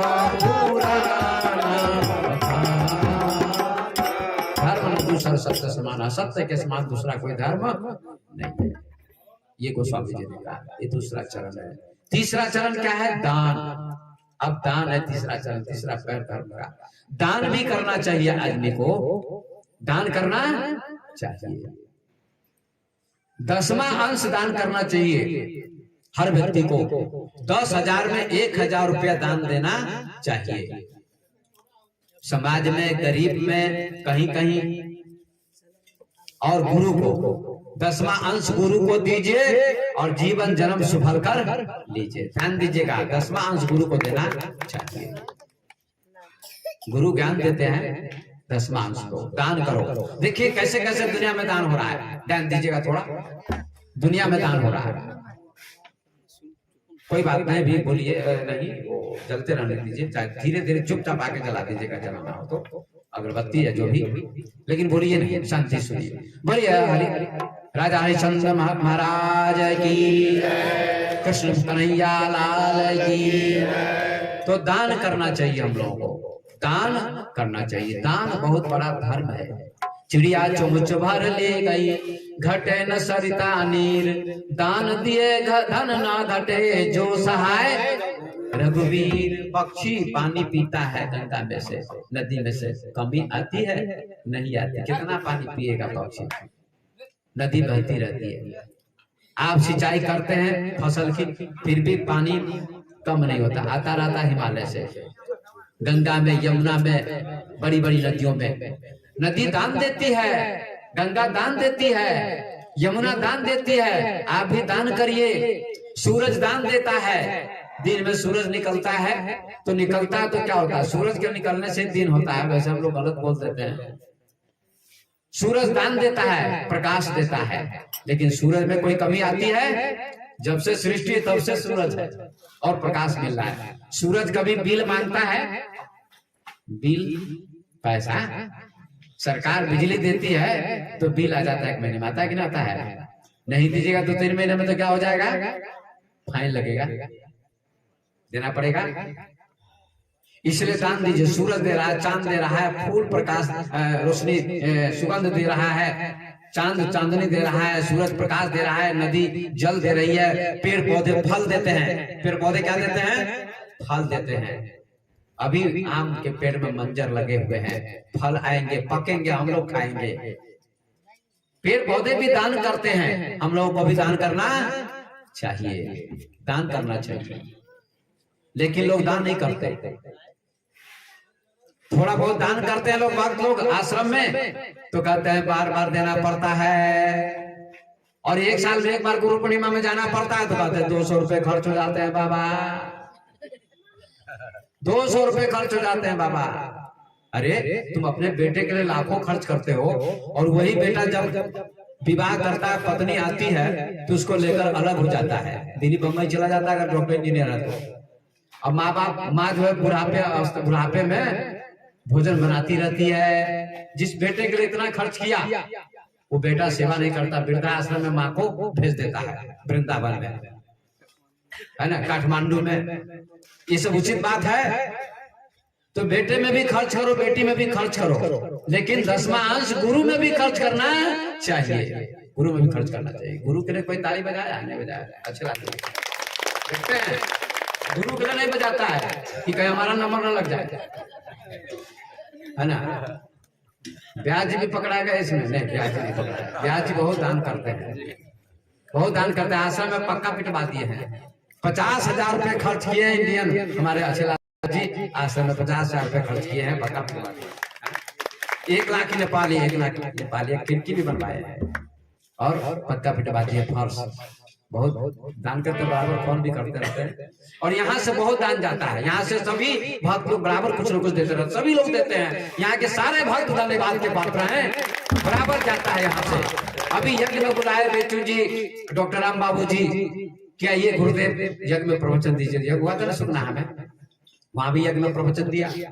और बराबर यहाँ से जाता है। गुरु पूर्णिमा में भी 40,000 45,000 रुपया जाता है। और लगभग हमको लगता है मेरे आश्रम में हरिपुरबा से 10 लाख रुपया गया होगा यहाँ से, इससे कम नहीं गया होगा। धन्यवाद। आज तक, अभी तक मुझे स्मरण है डॉक्टर लक्ष्मी चौधरी थे, उनका भी देहांत हो गया। उन्होंने भी बहुत मेहनत की और वो भी बहुत भेजते थे। और सारे भक्त, हमारी माता बहनें भी बहुत बहुत धन्यवाद की पात्र हैं। बहुत श्रद्धा है यहाँ, एक रूप से श्रद्धा मेरे प्रति। और भक्त गांव में तो मिले जुले भक्त हैं, कभी इधर उधर भटक भी जाते हैं, लेकिन हरिपुरवा एक ऐसा गांव है जहाँ जितने भी भक्त मेरे हैं 100, 150, 200, 250, 300 सारे भक्त मेरे ही पूरे समर्थन में, पूरा समर्पण भाव है आप लोग का मेरे प्रति। इसलिए बहुत बहुत धन्यवाद देता हूँ आप सबको। तो दान तो कर ही रहे हैं, करना चाहिए और भी करना चाहिए। तो 10वां अंश दान में देना चाहिए। कंजूसी नहीं करनी चाहिए। सूरज कंजूसी नहीं करता, चांद कंजूसी नहीं करता, नदी कंजूसी नहीं करती है बहने में। पानी दे रही है, बह रही है, तभी तो पानी आता है उसमें हिमालय से। सूरज दे रहा है लेकिन उसके प्रकाश में कभी कमी नहीं आती है। फूल सुगंध देता है, कभी कमी नहीं आती है। पेड़ पौधे फल देते हैं, हर साल फिर फल आ जाते हैं। ये सोचिए, दान करने से कभी धन में कमी नहीं आएगी, आपका विकास होगा हमेशा सदैव। पाइप गड़वाते हैं, हैंड पाइप, उसमें से पानी आता है ना, रोज चलाते, जितना चलाइए, जितने लोग पानी पिएंगे उतना ही फ्रेश पानी आएगा, और जितना कम चलेगा उतना कम फ्रेश पानी आएगा। 15 दिन नहीं चलाइए, पीला पानी आएगा कि नहीं आएगा? प्रयोग करके देखिए, 15 दिन नहीं चलाइए पाइप को तो पीला पानी आने लगेगा। मतलब पाइप दान दे रहा है, जितना दान करेगा पाइप उतना फ्रेश पानी आता रहेगा। आप लोग भी जितना दान दीजिएगा उतना ही और भगवान देते रहेंगे।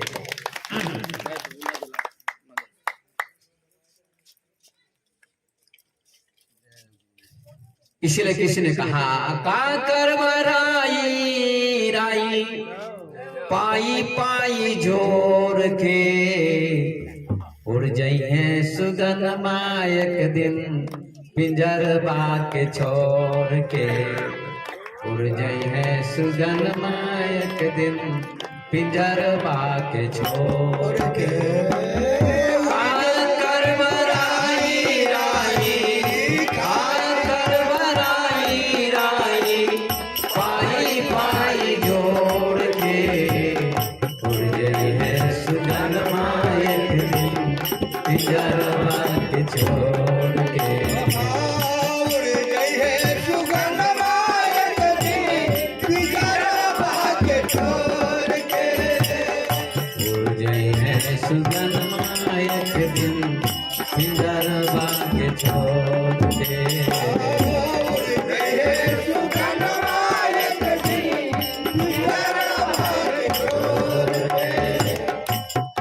राई राई पाई पाई जोड़ते हैं और एक दिन आत्मा रूपी पक्षी इसमें से निकल जाता है, आत्मा निकल जाता है।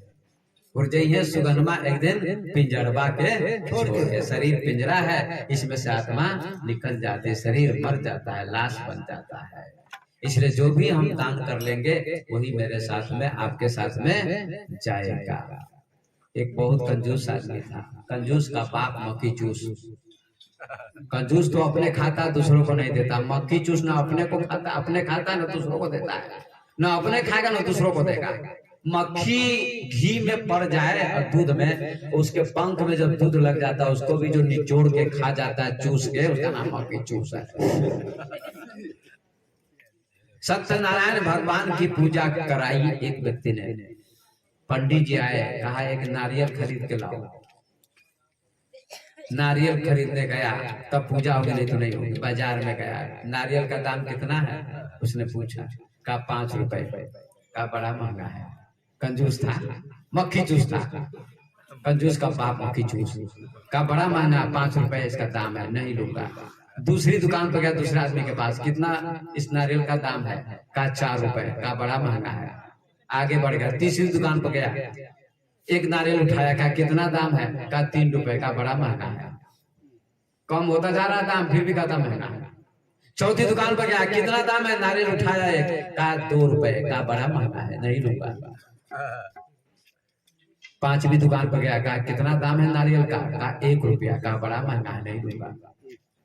तो दुकानदारों ने कहा आप नारियल नहीं लेना चाहते हैं आप फ्री में चाहते हैं ना? कहा फ्री में चाहिए ना, तो जंगल में चले जाइए। जंगल पास में है, चले जाइए। जंगल में चला गया, नारियल के पेड़ लगे हुए थे, बहुत फल लगे हुए थे नारियल के पेड़ में। वो चढ़ा नारियल के पेड़ पर, नारियल के पेड़ में बहुत फल लगते हैं। पेड़ पर चढ़ गया और चढ़ गया तो दाएं हाथ से नारियल का फल पकड़ा तोड़ने के लिए, बाएं हाथ से डाली पकड़े हुआ था। तो अब उसका हाथ छूटने वाला है, गिरने वाला था। उसने कहा मैं गिर जाऊंगा तो हाथ पैर टूट जाएंगे, तो बड़ा गड़बड़ होगा। अब पूजा कैसे होगी? तो एक हाथी वाला जा रहा था, हाथी पे बैठ के महाबत। नारियल तोड़ने वाले ने हाथी वाले को देखा, उसने कहा ए महाबत हाथी वाला, इधर आओ, इधर आओ, पेड़ के नीचे हाथी को खड़ा करो। जो नारियल तोड़ रहा था कंजूस का बाप पकीचूस, उसने कहा हाथी यहाँ खड़ा कर दो नारियल के पेड़ के सामने, और तुम भी खड़े हो जाना। तेरे कंधे पर मैं पैर रखूंगा और मैं उतर जाऊंगा, तुम भी उतर जाना। जब मैं उतर जाऊंगा तो तुम हाथी को आगे ले चले जाना, अपना ले जाना, जहां जाना होगा वहां चले जाना, और तुमको मैं 1000 रुपए इनाम दूंगा। अब बताइए 1 रुपए का नारियल नहीं खरीद पाया, वो 1000 रुपए का इनाम कैसे देगा उसको? लेकिन बेवकूफ बना रहा है महाबत को, हाथी वाले को। हाथी वाले को लोभ आ गया, महाबत को। लोभ पाप का कारण है, लोभ पापस्य कारण, लोभ पाप का कारण है, लोभ पाप का बाप पखाना। हाथी वाला महाबत को लोभ आ गया, हाथी को लेकर आया और हाथी को खड़ा कर दिया पेड़ के नीचे, और वो भी खड़ा हो गया। महाबत कहा ऐ नारियल तोड़ने वाला, मेरे कंधे पर पैर रखो।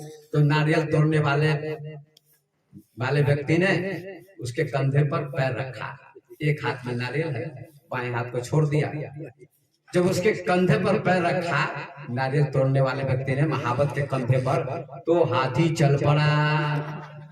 जब चल पड़ा तो दोनों धराम से गिर गए, और गिर गए तो फ्रैक्चर हो गया, दोनों के हाथ पैर टूट गए, और दोनों जाके हॉस्पिटल में हॉस्पिटलाइज हो गए, और 10-10 हजार रुपए खर्च हुए। बोले वृंदावन बिहारी लाल की। इसलिए 1 रुपए का नारियल नहीं खरीदा तो 10,000 रुपए खर्च हो गए। और कंजूस का धन खाए डॉक्टर हकीम, कहावत है ना, कंजूस का धन खाए डॉक्टर हकीम। तो डॉक्टर ने खाया कि नहीं खाया? 10,000 रुपए खर्च करने पड़े उसको, और 1 रुपए का नारियल नहीं खरीदा, 5 रुपए का नारियल नहीं खरीदा, तो लेना का देना हो गया, लेना का देना हो गया। इसलिए व्यक्ति को दान करना चाहिए, पुण्य करना चाहिए। बोलिए वृंदावन बिहारी लाल की। तो तीसरा चरण क्या है? दान है। दान करना चाहिए, नहीं तो इस दुनिया से तो जाना ही होगा, दुनिया से जाना होगा।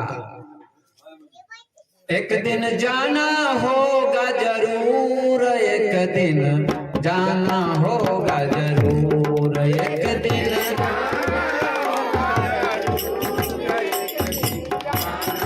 जरूर, एक दिन जाना होगा जरूर, एक दिन जाना होगा जरूर, एक दिन जाना होगा।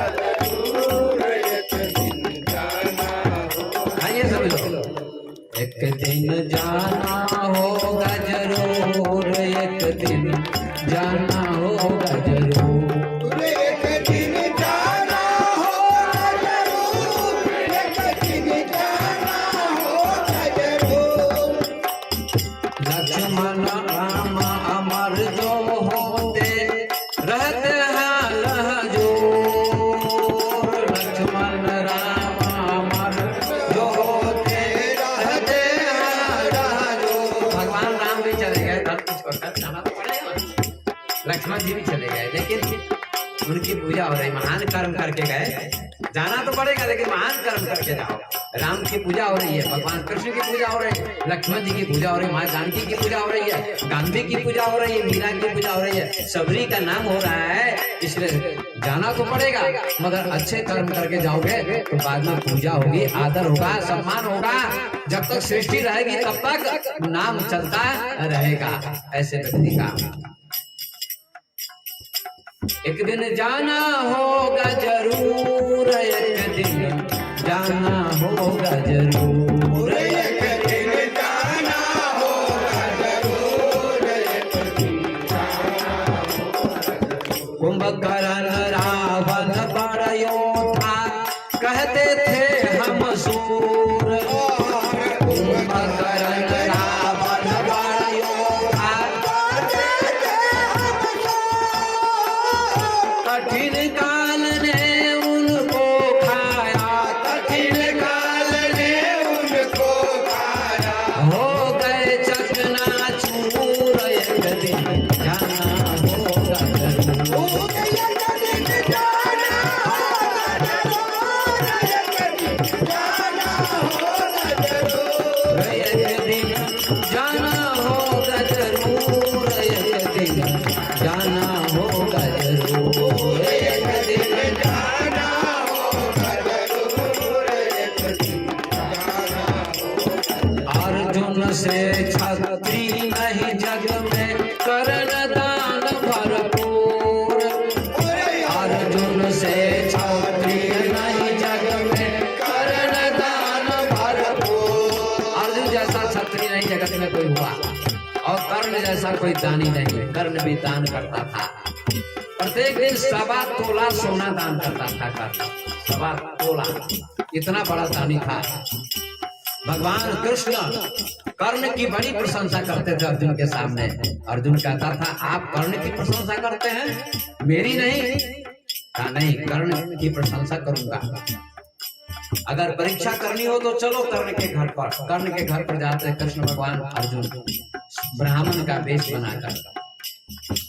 ब्राह्मण को देखकर कर्ण कहता आइए ब्राह्मण देवता प्रणाम, क्या सेवा करूं आप दोनों की? कहा सोना चाहिए। तो सोना तो देता ही था सबसे। किस सोने के लिए गए? दांत में एक सोना था, दांत सोने का दांत लगवाया था उसने। कहा तुम्हारे दांत के बीच में जो सोने का दांत है वो मुझे निकाल के दे दो। भगवान कृष्ण ने कहा। कर्ण ने कहा कि दे दूंगा, दे दूंगा। थोड़ा सा पत्थर ला दीजिए, मसाला पीसने वाला जो पत्थर है।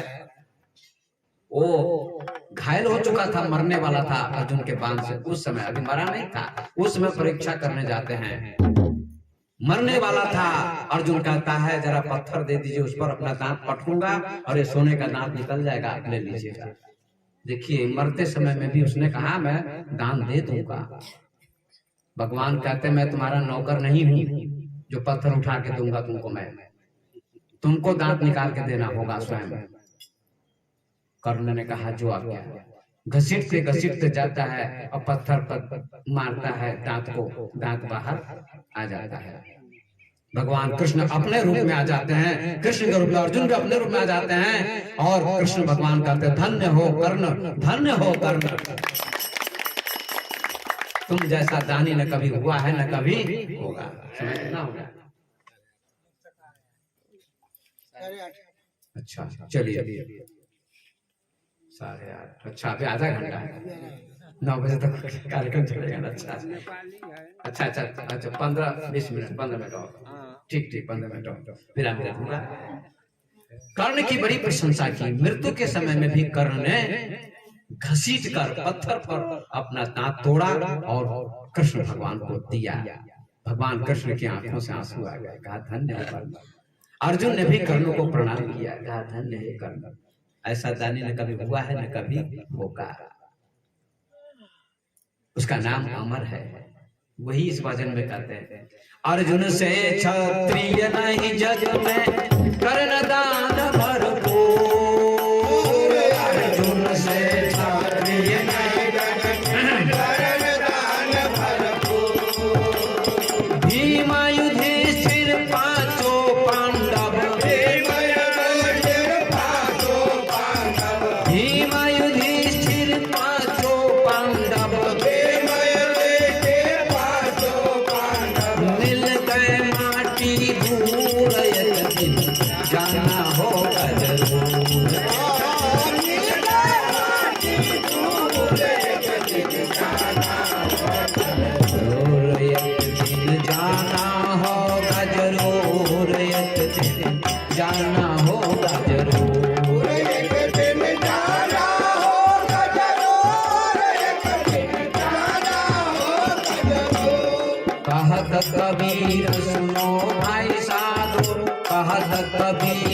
भजन कब करियो ठाठे काल हजूर। कहत कबीर भजन कब करियो काल हजूर। एक दिन जाना होगा जरूर, एक दिन जाना होगा जरूर, एक दिन जाना होगा जरूर, जाना होगा जरूर, जाना होगा। कबीर कहते हैं कि कहत कबीर भजन कब करियो ठाठे काल हजूर। काल खड़ा है तुम्हारे सामने, काल खड़ा है, कभी भी ले जाएगा तुमको। काल को कोई देखता है? कोई नहीं देखता है, लेकिन काल आपके शरीर में रहता है हमेशा।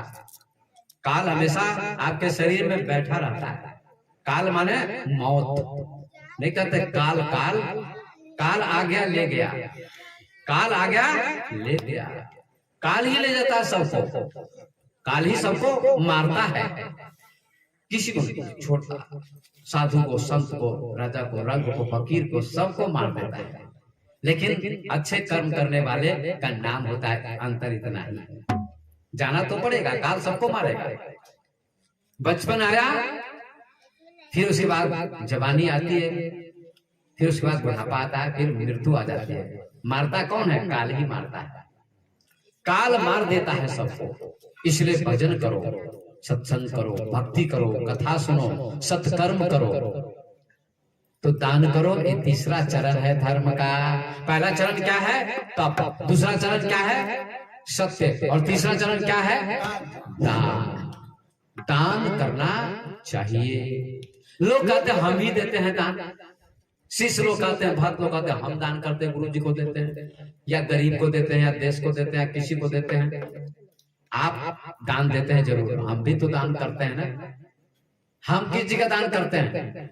हम भी तो दान करते हैं। गुरु दान करते हैं, महापुरुष भी दान करते हैं। किस चीज का? ज्ञान का।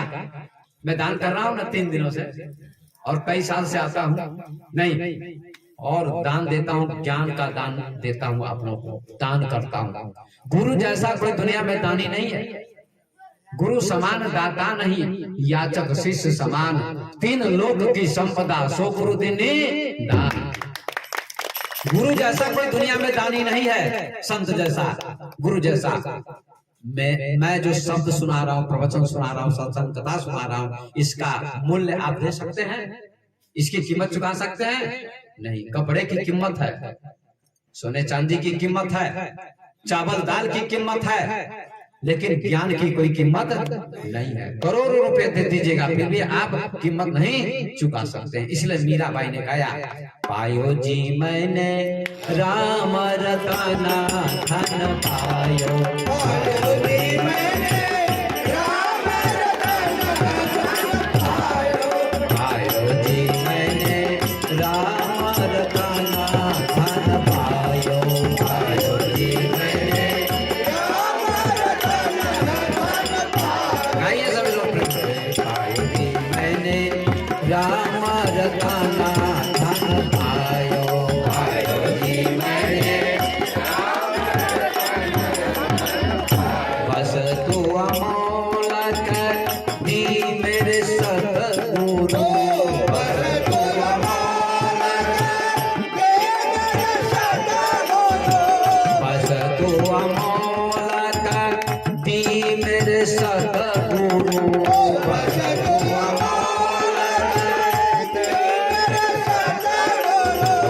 कृपा कर अपनायो, पायो जी मैंने राम रतना धन पायो, पायो जी मैंने राम रतना धन पायो, पायो जी मैंने राम रतना धन पायो।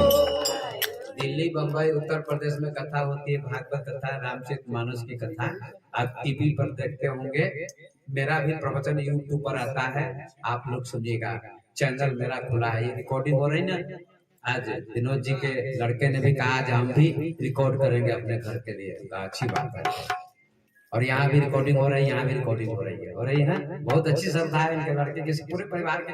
वो रोज आते हैं लेने के लिए, तो आज रिकॉर्डिंग करेंगे, हम लाइव भी करेंगे। लाइव तो शायद नहीं हो रही है, रिकॉर्डिंग हो रही है, बहुत अच्छी बात है, ये श्रद्धा सराहनीय है। मैं बहुत आशीर्वाद देता हूँ उस बच्चे को कि ऐसा भाव हर बच्चे में, युवक में होना चाहिए, संत के प्रति, गुरु के प्रति। बहुत अच्छी श्रद्धा है। रिकॉर्डिंग हो रही है, आप लोग सुनिए। माता बहन जिनके पास नेट वाला मोबाइल है, आप लोग सब्सक्राइब कीजिए। आज भी 2 महिलाएं आई थी दर्शन करने के लिए कि कंठी लूंगी मैं, तो मैंने कहा वहीं आइएगा, दे दूंगा। आई है कि नहीं आई है पता नहीं, शायद नहीं आई है, दूर घर है उनका, तो उनको दिया मैंने। मेरा चैनल खुला है, स्वामी विवेक ऑफिशियल चैनल का नाम है। क्या नाम है? स्वामी विवेक ऑफिशियल। स्वामी विवेक ऑफिशियल। यूट्यूब पर सर्च कीजिएगा तो आ जाएगा, चित्र आ जाएगा, प्रवचन भी आ जाएगा। सैकड़ों प्रवचन जा चुके हैं, जो प्रवचन आपको अच्छा लगे सुनिए, सैकड़ों प्रवचन। और सब्सक्राइब कर दीजिएगा एक बार, तो जो नया वीडियो डाला जाएगा वो आप में चला जाएगा। ये कथा हुई है सुना में, हरिप्रभा सुना के बीच में, वो सारे प्रवचन भी रिकॉर्ड किए गए हैं और डाले जा चुके हैं। यही बच्चा डालता है, सुजीत में जो मेरे साथ रहता है, यही डालता है।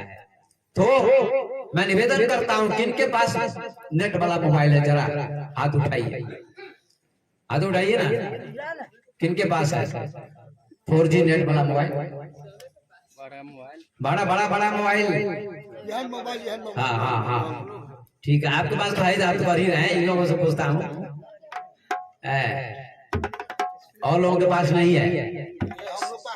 बच्चे के पास रहता है तो बच्चे से आप कहिए कि हमको दिखाओ। माता बहनों से मैं कहना चाहता हूँ, पुरुषों से भी, तो सभी लोग देखिए, सब्सक्राइब कहीं बच्चे से कर दो और नया नया प्रवचन जाने लगेगा, तो संख्या बढ़ेगी, हमारी भक्तों की संख्या, लोगों की संख्या बढ़ेगी और प्रचार होगा दुनिया में। बहुत देशों में प्रवचन जा रहा है, आप लोग फैलाइए गांव में और लोगों को कहिए कि आप भी सुनिए, आप भी सुनिए, आपको पुण्य मिलेगा। कथा होती है दिल्ली, बंबई में, वृंदावन, उत्तर प्रदेश में। एक लड़की है जया किशोरी, वो प्रवचन देती, बहुत सारी लड़कियां प्रवचन देती है। उसके प्रवचन में एक आदमी आया बंबई से, 11 लाख रुपए दान दिए, 11 लाख दान दिए मंच पर जाकर। बताइए, 11,000 नहीं, 11 लाख रुपए दान दिए एक आदमी ने, बंबई का, उसने 11 लाख रुपए दान दिए। धनी मनी लोगों को और दान करना चाहिए, इसलिए दान में कमी नहीं होनी चाहिए, तो और बहुत मिलेगा। आश्रम हमारा छोटा है, बड़ा आश्रम बनाना चाहिए। आश्रम मेरा छोटा है अभी, ये खरपुरवा में भी आश्रम हो जाना चाहिए, हरिपुरवा में भी आश्रम हो जाना चाहिए, ऐसी हमारी इच्छा है। कभी न कभी, चाहे साल भर में हो, चाहे 6 महीने में हो, एक यहाँ भी आश्रम होना चाहिए। इंडिया में भी एक, यहाँ भी। 6 महीने यहाँ रहूंगा, 6 महीने वहां रहूंगा, अच्छा होगा ना। आप लोगों को 6 महीने कथा सुनाऊंगा, प्रवचन 6 महीने वहां, अप डाउन इधर उधर होता रहेगा और बहुत लाभ मिलेगा आप लोगों को। तो इसलिए आश्रम का निर्माण कीजिए, विकास कीजिए और प्रचार कीजिए, तो बहुत अच्छी बात है। आइए अब आगे चलते हैं। चौथा चरण विराम दूंगा। चौथा चरण क्या है? तीसरा चरण दान, चौथा चरण है पवित्रता। चौथा चरण पवित्रता है, पवित्र रहना चाहिए व्यक्ति को। शौच माने पवित्रता, बाहर की सफाई, भीतर की सफाई, बाहर की पवित्रता, भीतर की पवित्रता। बाहर भी पवित्र रहिए, प्रत्येक दिन स्नान करना चाहिए। आज के युग में तो सभी लोग करते हैं, पहले के युग में नहीं करते थे लोग सब चीज, पहले के जमाने में। अब सब दिन स्नान करते हैं, प्रत्येक दिन स्नान करें, कपड़े को साफ रखे, आंगन को साफ रखे, झाड़ू पोछा लगाए, बच्चे को भी साफ रखे। महिलाएं भोजन बनाती हैं, उनको पवित्रता से भोजन बनाना चाहिए, पवित्रता से भोजन बनाना चाहिए। शौच आदि चाहिए, चाहे स्त्री हो चाहे पुरुष हो, उसको बढ़िया से। आजकल सरकार भी तो मोबाइल में, कोरोना का प्रचार हुआ तब से बराबर उसमें यूट्यूब क्या कहते, मोबाइल पर प्रचार होता है कि सफाई पर ध्यान रखे, दूरी से बात करे, सफाई पर ध्यान करे, ध्यान दे। ये बहुत सारी बातें बताई जाती हैं। तो हाथ बढ़िया से धोना चाहिए, शौच आदि से आकर साबुन से, हैंड वॉश से हाथ धोना चाहिए। और कपड़ा छुए स्पर्श करे। माता बहन जो बच्चे वाली माँ है, बहन है, भोजन बनाने वाली जिसके पास बच्चे हैं, अगर बच्चे को छूती है तो हाथ धो के फिर भोजन को छूना चाहिए। नहीं तो कितनी ऐसी महिलाएं होती है, बच्चे को छू रही है, कपड़ा छू रही है, उसी हाथ से फिर जाती भोजन परोसने के लिए। ये अशुद्धता है, अपवित्रता है। बहुत सी महिलाओं को ज्ञान नहीं है, बहुत सी महिलाओं को आज भी ज्ञान नहीं है। ये ज्ञान कौन देगा आपको? संत महात्मा गुरु ही देंगे। इसलिए पूरी पवित्रता होनी चाहिए, पूरी सफाई होनी चाहिए। और नाखून नहीं रखना चाहिए बड़ा बड़ा। कोई लड़की लड़का भी नाखून रखता है। कथा में कई बार मैंने लड़की को टोका, कोई लड़की को देखा, कई जगह मैंने बड़ा बड़ा नाखून। कथा के बाद मैंने बुलाया, नाखून क्यों रखा तुमने? लड़का भी रखता है तो कहा फैशन के लिए। हमने पूछा किस लिए नाखून रखा है तुमने? एक लड़की से कहा फैशन के लिए। अच्छा, नाखून फैशन के लिए रखा तुमने, और क्या काम करेगी इससे? मैंने कहा नाखून में गंदगी आ जाती है, भोजन के समय में गंदगी अंदर चली जाएगी, इसलिए नाखून बड़ा नहीं रखना चाहिए, काट के रखना चाहिए। तो कहा बाबा एक और काम के लिए नाखून मैंने रखा है। कहा ससुराल जाऊंगी ना तो सास से झगड़ा होगा, कुछ नहीं होगा तो यही भोंक दूंगी। मैंने कहा देखो कितनी खतरनाक लड़की है, अभी से तैयारी कर रही भोंकने की। ऐसा मत करो बच्ची। समझाया। तो नाखून बड़ा नहीं रखना चाहिए, छोटा रखना चाहिए, काट लेना चाहिए, साफ रखना चाहिए। तो नाखून भी नहीं रखिए और कपड़े को साफ रखिए। पुराना कपड़ा हो, साधारण कपड़ा हो, लेकिन साफ रखिए। सफाई ही स्वर्ग है। सफाई क्या है? स्वर्ग है। सफाई ही स्वर्ग है। फूस का घर हो, मिट्टी का घर हो, मिट्टी का आंगन हो, और वहां तुलसी के पौधे लगे हो, गोबर से आंगन को लिपिए। अगर मिट्टी का आंगन है तो, अगर पक्का का आंगन है तो पोछा लगाइए, झाड़ू लगाइए, बढ़िया से साफ रखिए। मक्खियां नहीं भिनभिनानी चाहिए, शुद्धता पवित्रता होनी चाहिए, पूजा पाठ करना चाहिए, और घर में भजन करना चाहिए, साधु संत को बुलाना चाहिए, तो आपका घर स्वर्ग और पवित्र हो जाएगा। तो सफाई ही स्वर्ग है। और भीतर की पवित्रता क्या है? बाहर पवित्र रहो और भीतर भी पवित्र होना चाहिए। भीतर में काम, क्रोध, लोभ, मोह, छल, कपट, अहंकार, बुराई भी नहीं होनी चाहिए। मन में ये सब विकार होते हैं, छल कपट, ये मन के विकार है, मन की गंदगी है। छल नहीं होना चाहिए। भगवान किसको मिलते हैं? भगवान किसको मिलते हैं? धनी को मिलते हैं? नहीं। प्रोफेसर को मिलते हैं? नहीं। प्रधानमंत्री को मिलते हैं? नहीं। पुरुष को मिलते हैं? नहीं। स्त्री को मिलते हैं भगवान? नहीं। जवान को मिलते हैं? नहीं। बूढ़े को मिलते हैं भगवान? नहीं। फिर किसको मिलते हैं भगवान? किसको मिलते हैं भगवान? बात तो सही है, भक्त को मिलते हैं। लेकिन जिसका हृदय, भक्त भी कितने हो जाते, लेकिन हृदय साफ नहीं होता। बहुत भक्तों का हृदय साफ नहीं होता है, हृदय साफ नहीं होता है। भक्तों का भी, कितने भक्त लोग भी गलत होते हैं।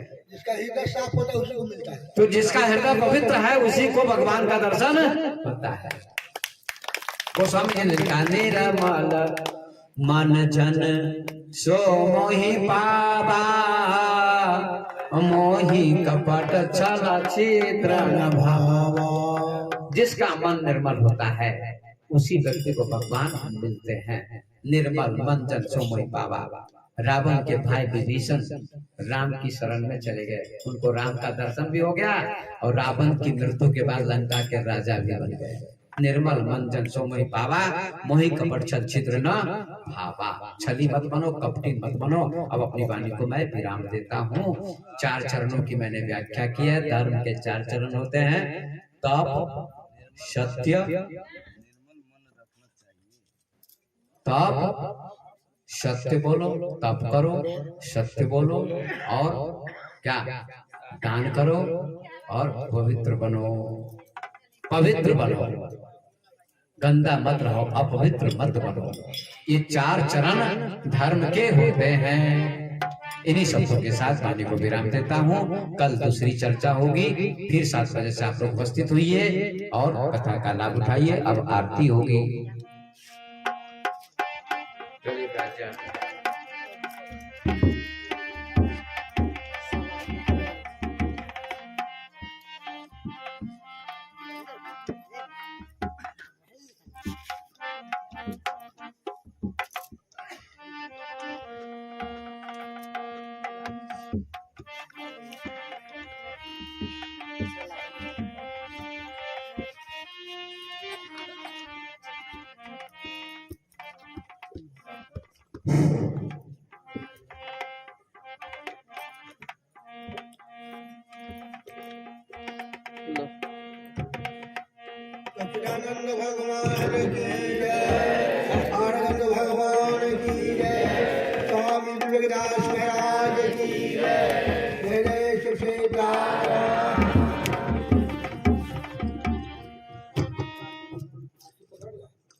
सलाह जल जाए।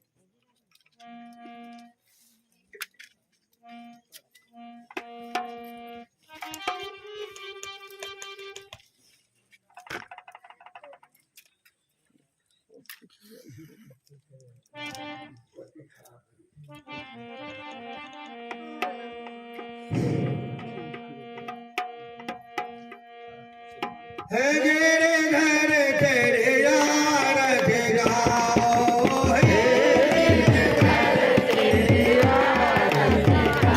बाबा के बिहारी तेरे यार के गाओ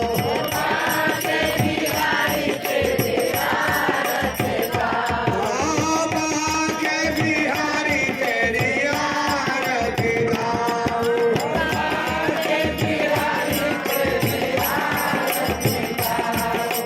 आरती गाओ प्यारे तुझे करी जाओ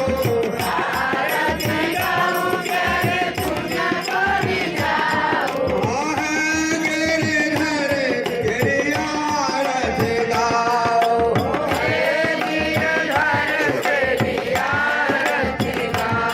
ओ मोरा मकुटा तेरे सिर पर सोए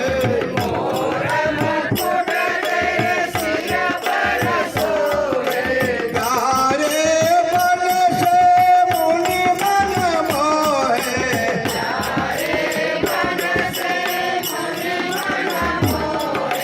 देखी छवि बलिहारी में जाओ देखी छवि बलिहारी में गिरे धरे तेरे यार के गाओ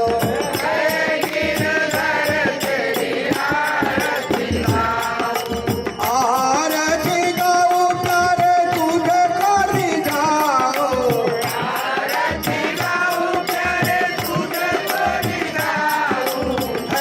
गिरे धरे तेरे यार के गाओ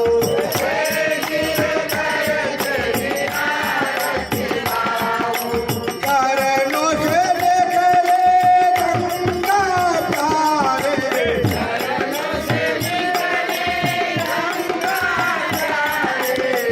जिसने सारे दुनिया तारे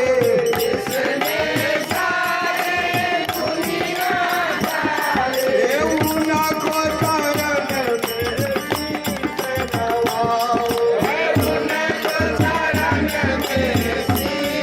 नवाओ गिरे धरे तेरे यार के गाओ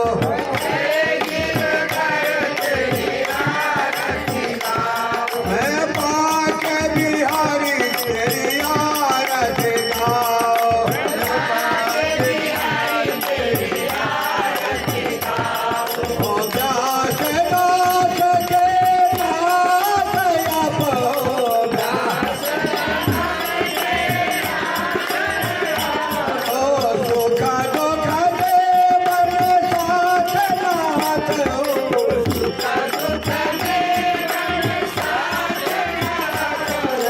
शेर चरणों में बलि बलि आओ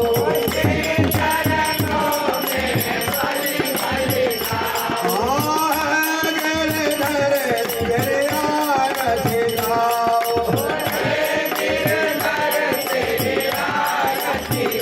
बाबा बिहारी तेरे यार के गाओ गाओ बाबा बिहारी तेरे यार के गाओ